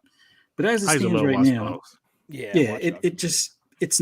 it's not worth it to me in comparison. It's like if it was like maybe $10 as a separate thing if you weren't a Game Pass subscriber, and $5 if you're a Game Pass Ultimate subscriber, like upcharge, it would make more sense. But even still, like I said, they aren't releasing anything that I don't already own yet, or that's not free to play that's on my radar at the moment. So it's I won't say it's DOA. It's a great value if you haven't already purchased a lot of those games or haven't already played a lot of those games. If you're new to gaming, I would say it's probably worth it to a majority of people to some extent. But if, like for me, it just isn't it. It just isn't it. Nope. I agree. I agree, Fuzzy. Great points as always, sir. You actually took one of my points I was going to use too. And I was expecting it already because I figured somebody would bring it up. But again, this is how unaware Ubisoft, let me put it this way. Again, I don't run billion-dollar companies. I don't run million-dollar companies. I don't run any company. Okay. But the fact is I can look at Yves and I can look at his main people around him and understand that I would understand business models better than they do most of the time. Because if you're going to have a subscription service, the point of a subscription service, as we all know now, is to keep people subscribed. You don't want the drop-in, drop-out factor. In order to do that, you have to make the service valuable to people where they don't mind having that monthly bill. And at this point in 2023, everybody's budget has gotten used to monthly subscriptions, and people are aware of those subscriptions more than ever. And they go through them on a regular basis, at least most people do, and say, oh, nope, not using this one anymore. Cancel that. They've gotten used to that. We're past the days where everybody just was adding subscriptions and not thinking about it twice and allowing them to run for years on end without ever going, well, maybe I don't need this anymore. We're past that point. And they don't understand this fact because, again, as you pointed out, Fuzzy, their games go on sale for 50% or 2 more. weeks. Yes. Why do we all own most of the Ubisoft games? Yes, we, generally speaking, here on the panel, like Ubisoft games. For me, they're my fast food. I love Ubisoft games, right? I always know when we get out of them. I know it's not going to be the best steak in town, but I dang well know it's going to be a good burger, right? When I go into a Ubisoft game.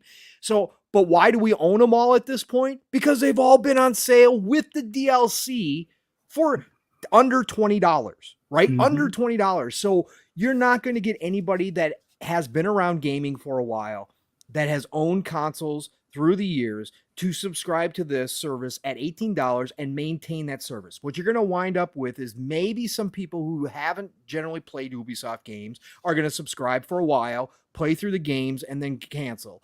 And then when the new games do drop, you've now set yourself up for the exact same problem that Netflix is trying to fix right now, because people got used to binge watching their favorite shows and then dropping out of the subscription service until the next season, right? That's what happened to Netflix, and that's what they're trying to fix. With Ubisoft, it's going to be the same thing now at this point, because all their games go on sale, because we all own a large majority of that library. We're going to wait for the new game to drop, whatever that next game is. They're in If the it's middle of a Avatar, drought.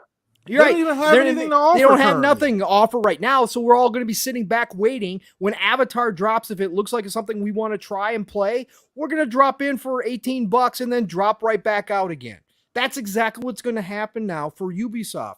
That's why it makes no sense. I know that there has to be talks on the back end. I know there had to have been with Microsoft. And I do believe that potentially down the road, we do see that, because there is no way that Ubisoft, with the position that they're currently in financially, with where their stocks are not going to take a bag from Microsoft to cover a portion of that $18 and drop this service, or even a semi-vault like service like EA into Game Pass Ultimate. Like that, this makes no sense. That's the only way that you're going to get consistent money from this thing, because for the majority of the audience, we're not going to keep the subscription service going $18 a month when we're looking at Game Pass going, I get 400 games over here and I get 46 Ubisoft games, which 75% of them I already own or more. Like, that's just dumb. Like, this is not going to happen, Ubisoft. Yeah. You guys got to be more self-aware. You got to understand the market, and I just don't believe they do, which shows up in what is happening with them, generally speaking, right now from the outside looking in. They don't know what the market wants or what the market needs. They don't understand their consumers, and they're making bad decision after bad decision, and this is just another one in a long line of them. So that's where I'll end it at. All right. Thank you all, brothers. I appreciate all your conversation. Hey, look, I'm glad you brought that up too. I got plenty of smoke for Ubi, so I was able to get that off my chest. It was like a therapy session. Thank you, Pong. I appreciate that. I can go back to Division 2 and be pissed off and still play it. Anyway, but yeah, so we're gonna wrap that topic up. But there's a couple quick hitters I want to get to here that we haven't got to yet in chat. If you guys, you know, who's still here, if you guys want to throw a couple questions in chat, we'll get to those. This is kind of going to be our rapid fire part of the show in the last few minutes here, but you're more than welcome to drop a question or two down in chat, and we'll try and get to as many as we can before we wrap things up here. So I want to start with the state of play. I want to get everybody's opinion. Obviously, the state of play was this week. It was focused on Final Fantasy 16. We'll start with our guests here. Quick around the horn kind of a session here. What was your just general opinions? Were you already sold on Final Fantasy 16, or what did the state of play do for you? Don't care. It looked fine, I guess.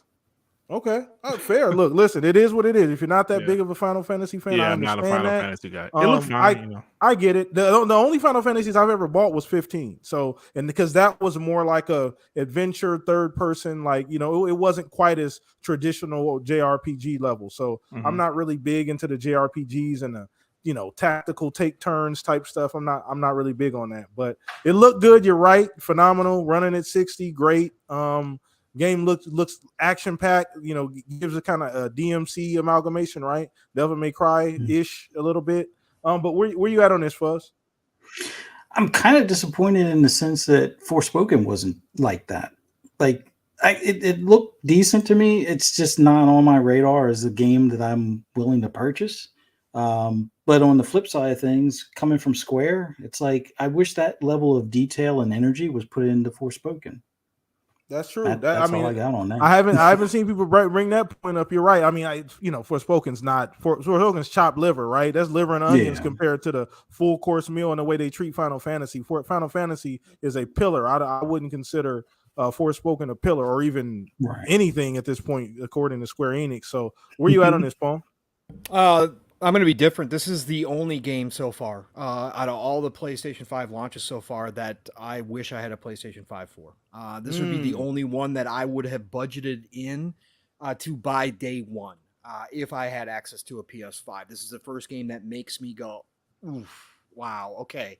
Again, like I said, this generation, I'm not planning on buying a PS5 because of how I feel about Sony.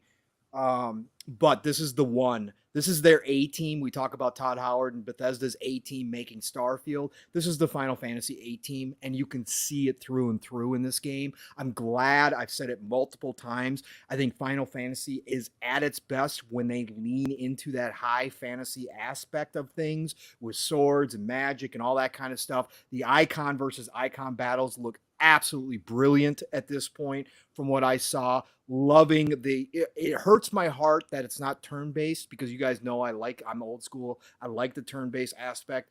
I wish that Final Fantasy wouldn't go away from it. But if you're going to do action-based, do it the Devil May Cry way. Do it with that flair. Do it with that pizzazz.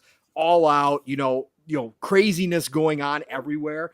And the last thing I'll say about this is another thing that I thought Square did really well with this one so far from what we're hearing, and they focused on it during the state of play, is the accessibility for people who may not be into Final Fantasy games is off the charts for this one. More people are going to dive into this Final Fantasy, I believe, than we've seen in a long time because of the accessibility features, which they've added through accessories. You'd be able to customize your accessories to customize how the gameplay is. So if you want easy mode, and I know some people have already used it in the console war narrative BS, there are accessories you can attach to your character now that will allow you to one button, do all the moves, right? So you don't have to learn the combos like in Devil May Cry. You don't have to learn any of that stuff. You're going to pull off all the spectacular kind of things that you can do in the combat through one button. So that accessibility, whether you have a,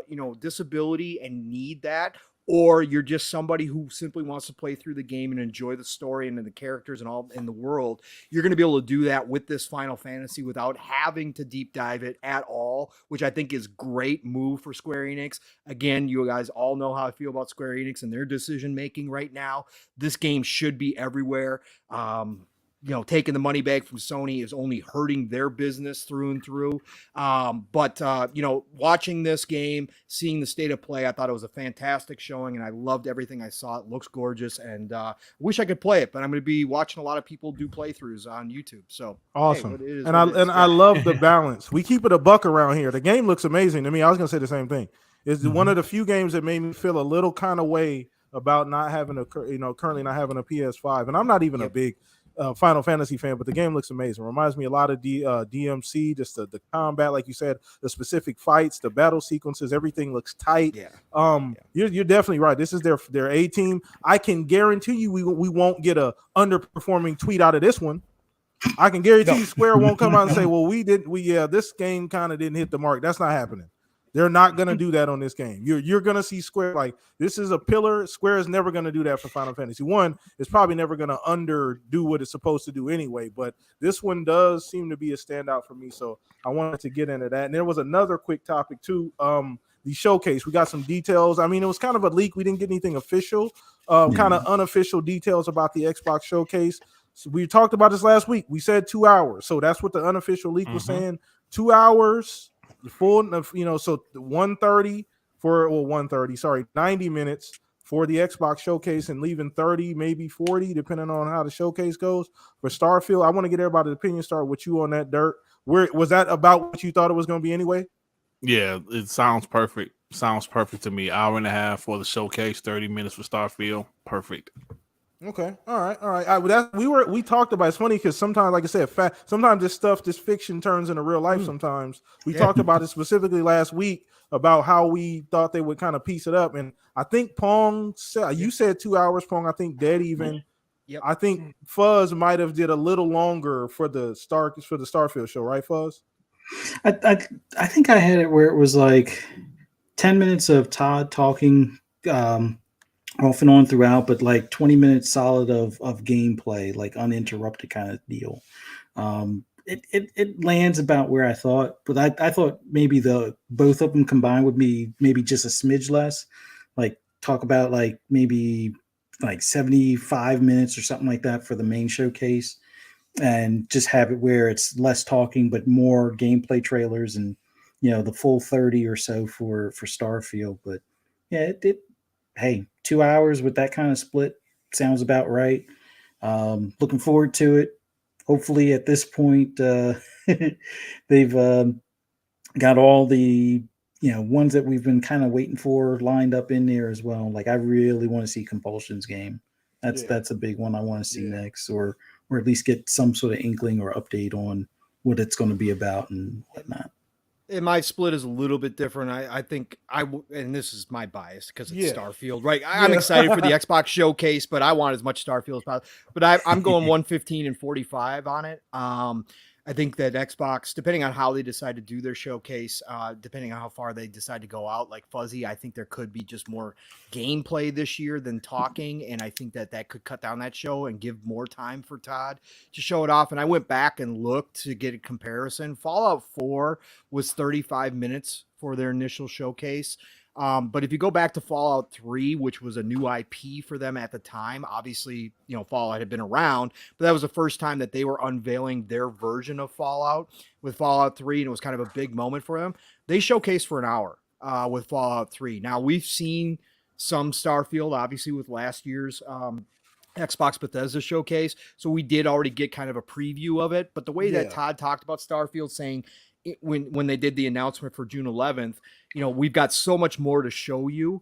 Now, yes, they could do it over multiple shows. Yes, we could have a couple other things after this deep dive, this direct, the Starfield direct. But I think maybe potentially there's a potential for an hour 15 of the Xbox and 45 for Starfield this time around to give it a bigger presence, because there's a lot to go through, and this is a new IP, the first new IP in 25 plus years. So maybe they give it a little bit extra, but that's just my hopes and dreams. Okay. Realistically, if I had to put money on it, I would say an hour and a half and 30 minutes for sure. I mean, that's probably the safer bet.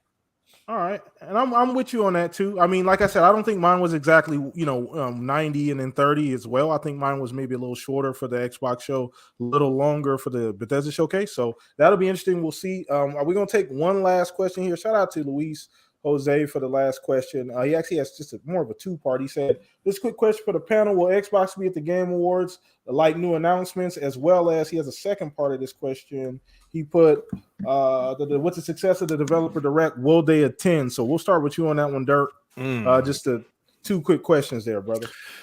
Ooh, I maybe not. I mean, I think, okay.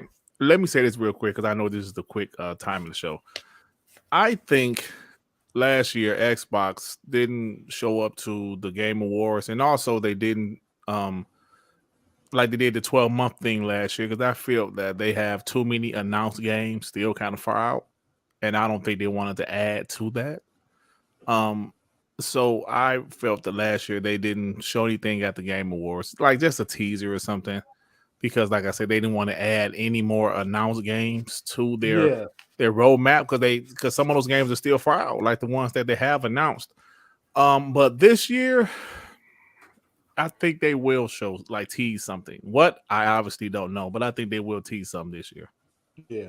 On top of, I'm going to throw this in there too. ABK deal probably gets done this year too, so that'll help. Absolutely. With all of the fluff and everything, all of the red tape that's surrounding the Microsoft Office right now. That'll help them be able to maneuver, do announcements, the regular scheduled stuff, because obviously that changes how we do business on a fundamental level when we have the literal government looking at this deal that we're trying to get pushed through. So we got to take that into account. With that not being in a way, maybe that just kind of opens things up and they can do things BAU as they normally would. So, Pong, where you at on that? I think they do show up again this year. I do think the directs take some pressure off of it, but I do think that the Game Awards are unique, and I know how some of our chat feels about the Keeleys, and we don't need them, but they do. Keeley does offer a unique space where a lot of eyes are on it, and I think they do show up this year. And I'm going to go out in speculation town here. Because 3-Bit threw it out last night, and 3-Bit doesn't know anything. He's not an insider, but he's a dev and he has worked with a lot of teams and he does know people, and he thinks that Hellblade is early next year. He doesn't think it makes this year. So if Hellblade 2 is not making it this year, I don't think we see it at this showcase. And I think they hold the final trailer and announce the release date at the Keeleys, at the awards, because that's kind of become a tradition where Hellblade has been shown off before. So I think that's where I'm going with this. I think that's where they do actually come and show something, and it's Hellblade 2. Okay. All right. Where you at on this? Did I get to you, Fuzz? I want to make sure we get around the horn here. No, for this Game Awards, I think Xbox is going to be there. They're going to announce the mid-gen refresh, along with the title to show the mid-gen refresh is about. Wow. I'm going to go out on a serious limb on this one. The mid-gen refresh game that they're going to highlight at the Game Awards is going to be Forza Horizon 6, with Japan being the location. There'll be the whole island and neon lights, nighttime, water, different seasons, ray tracing, the whole works. But I think it's the mid-gen refresh at the Game Awards. He swung for the fence. Fuzzy drew all those tea leaves and really looking Dang. Hey, All forget right. the tea leaves. He got the oracle and the incense and everything else. Damn, bro. There's a little bit of rum in there too. No, Hey, swing big, man. Nothing Wow, wrong I with like that. it. Okay. I like it. Okay, folks. so I guess like I'll throw my answer in there as far as do they show up to the actual.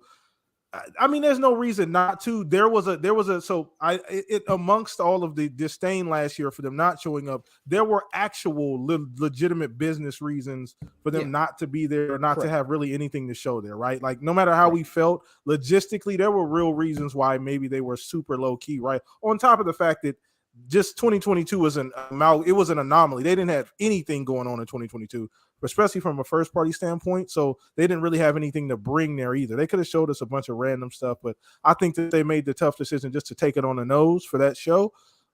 This year, do I think they're going to show up? They've always showed up other than last year. So I don't really think that they'll change any, it's pretty par for the course to show something. Do they make a gigantic announcement? Possibly. Depending on how the rest of this year goes, once we find out what the rest of the second half of 2023 looks like, I think that'll give us all a better picture on what might happen at the Game Awards or whatever other showcase, developer direct towards the end of this year. That'll give us a good idea, right? Because we'll know, okay, there's some games in the chamber now. We know kind of a roadmap. Right now, it's really tough to say. Now, developer direct, I can definitely speak on that. I do feel like that's going to be a normal thing going forward, just due to the success. Now, will you get a Hi-Fi Rush level event every time? Probably not. But I do think it's successful enough as far as it's the best show that they've done outside of E3. Yep. Like I don't think anybody will argue with me on that. The most complete show. It felt good. I don't think anybody complained about the length. There was literally nothing to complain about. Everything went just perfect. The length, the dev time, the way the games were showed off, everything looked great. Then you had the announcement. So I think they're going to stick to doing that. I think it fits. Now you have more than, once this ABK deal is done, now you have even more games you have to talk about. So it's necessary to have an additional show, especially maybe even a couple times a year, kind of what Sony does with the State of Plays and Nintendo with the Direct. So I think we'll see this going forward. So I think that'll be a normal thing, and we'll see that throughout the year. So I think we're going to go ahead and just wrap the show up on that note. But great question, Luis. Appreciate you hanging out with us, man. Man, it was a great show. Awesome show, man. We got through the meat of the show, man. But first and foremost, we want to give our guests all the love and the praise. Dirt, to you, brother. Thank you for coming out, hanging out with us, spending a little bit of time. Say shout out to the wifey and the fam for letting us borrow you for a couple hours, bro, on a Saturday evening. Oh man, they're good, man. They ain't doing nothing. Well, I got to put it out there. I want that goodwill. That's karma. I'm not saying that for you. that's for me. I'm just playing dirt, but I appreciate you, bro. You're like family, man. You've always supported the show from day one. Ever since me and you first met, you've been a big, supporter of the show and what we do here at the shop, and you're always on and giving great takes, bro. But let everybody know if they don't already know, because half the chat came because you here. But let everybody know. Let everybody know where they can find you, Dirt. Listen, man. Thanks to Sansu for putting my link in the chat. Well, that's my Twitter link, but that's fine too. Just hit my Twitter link up. I run an Xbox, Pro Xbox, but we do talk trash. We do console war banter. If that's not your boogie, you might not like it. But if you love to talk a bunch of trash, you love to have fun. We got a good podcast over there on my channel, and I also do regular videos. And sometimes I do a one-man podcast like I did this morning. So come and check it out. We have a lot of fun over there. I gotta get Fuzzy and Palm back on because those guys haven't been on in a while. I know PTK works on Monday evenings. He can't come through. But yeah, man. So look, I'm down right now, so you better schedule me. You I'm are? rehabbing. Okay. Yeah, I'm got the sciatica issue. I'm rehabbing right now, so my calendar's free. Okay, we got to set you up there, brother. Yeah. All right. So that's about it, man. Thanks for having me. I appreciate it. Had a lot of fun, guys. Thanks. Man, shout out to you once again, chat. You know what we do? We show the love and support any guest who comes through, whether they new or been on here 10, 20 times already. We got to make sure we show the proper love and support for their time here at the shop. So go hit the link, subscribe, follow, all of that good stuff. And Dirt, man, keep doing what you do. WBG Xbox Podcast, one of the best shows you can go watch. Super fun. Yeah, he gets in the mud, but it's extremely fun and it's extremely insightful. Always high integrity. It's one of the few channels that can do the console war stuff, but it's always high integrity, brother. So you do a great job at balancing. Thanks, PTK. Hey, look, man, we all can't be the same, right? Somebody got to be out there talking shit. Facts. That's true. That's true. We love it. Everybody got to fill a lane, right? Everybody got to fill a lane. So exactly, man. It is what it is. But thank you, bro, for taking time to come out and hang with us, man. You guys do me a favor. Like I said, please go support this man and everything he got going on, the entire team over there at WBG. Once again, bro. But let me throw this over to the two people that make me look good every week. We're going to start with you, Fuzz. Another great show in the books. We got through it. It wasn't as messy as I thought it was going to be originally, but I like that. It worked out. But man, let everybody know where they can find you, brother. Oh man, it was awesome being on here with you guys tonight, and it's always awesome when we have Dirt on here. Thank you for coming out, and thank you for bringing everybody with you as far as in the chat and all of those that normally join us. We had another high. We had another high here, Dirt. So you set the record for as far as viewers, man. So thank you. Cool, man. I love the homies, man. They always support. They follow me wherever I go, man. Thanks. Yeah, I appreciate that, man. Thank everybody that came through on Dirt's behalf. I appreciate you. If you enjoyed the show, you know what to do. Go ahead, Fuzz. Oh yeah, no, just thank you for the interactions, everybody in the chat. Sign up, subscribe, hit that like button while you're here. And thank you so much for your time. If you want to hear my other rambles and rants about anything else gaming related, just follow me on Twitter, fuzzy_Belvedere. You can also find me on Xbox Lunch Break Special on Monday, 12 noon. And then on FSP or on Double Barrel Gaming's channel at 12 noon. And then later that evening on FSP on Fun Speculations channel at 10 p.m. Eastern time. And then right back here for Saturday. Look forward to seeing you guys here on the shop. Thanks Awesome. And Mav dropping in here late, Mav. What the hell is wrong with you? Talking about, yo, the show is over, Mav. Shout out to Mav, man. Appreciate it. I know you're going to watch the replay later on, bro. I appreciate you, man. I'm always giving you shit, but I appreciate you. Shout out to Mav.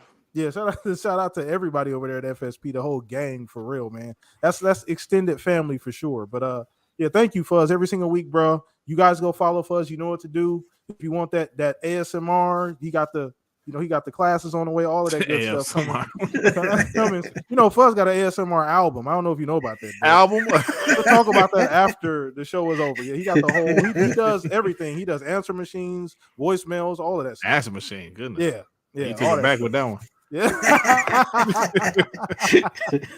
But appreciate you, Fuzz. But yeah, let's throw this over to Pong, man. A battery of the Shop Podcast, man. Let everybody know where they can find you, Pong. Absolutely, man. What a great night. Again, wrapping up the Saturday, wrapping up the podcasting week right here with my favorite brothers. And we had an extra special, Dirk Griggity. You know how much I appreciate you, man, and everything you guys do over on WBG, and of course you and Sean on TTS and all that. Sure. Shout out to Sean too. Let me know. Yeah, man. Yeah. You guys are doing great work. You got to balance out the force, man. So that's the way it's got to be. If there's a light side, there's got to be a dark side. Yeah, so, man. Hey, man, you got to have it, right? So I made that decision a couple years ago. So I know you did. Fun with it, man. Yeah, no, it's working for you. Batman moment, huh? You embraced it, huh? Yeah, I say, you know what? I'm gonna go to the dark side. Let's have fun. Hey, man. Absolutely, and like PTK said, man, appreciate what you guys do over there, obviously, and how you handle it. So thanks for being here, Dirt. Appreciate the conversation tonight and your time, man. And of course, chat. We're nothing without any of you. So thank you all for being here. Nothing but love and respect for all the shows that you guys support, because you guys give up a lot of time. Again, that's how I started, right in the chat before I started podcasting, having multiple tabs up, listening to as many people as I could.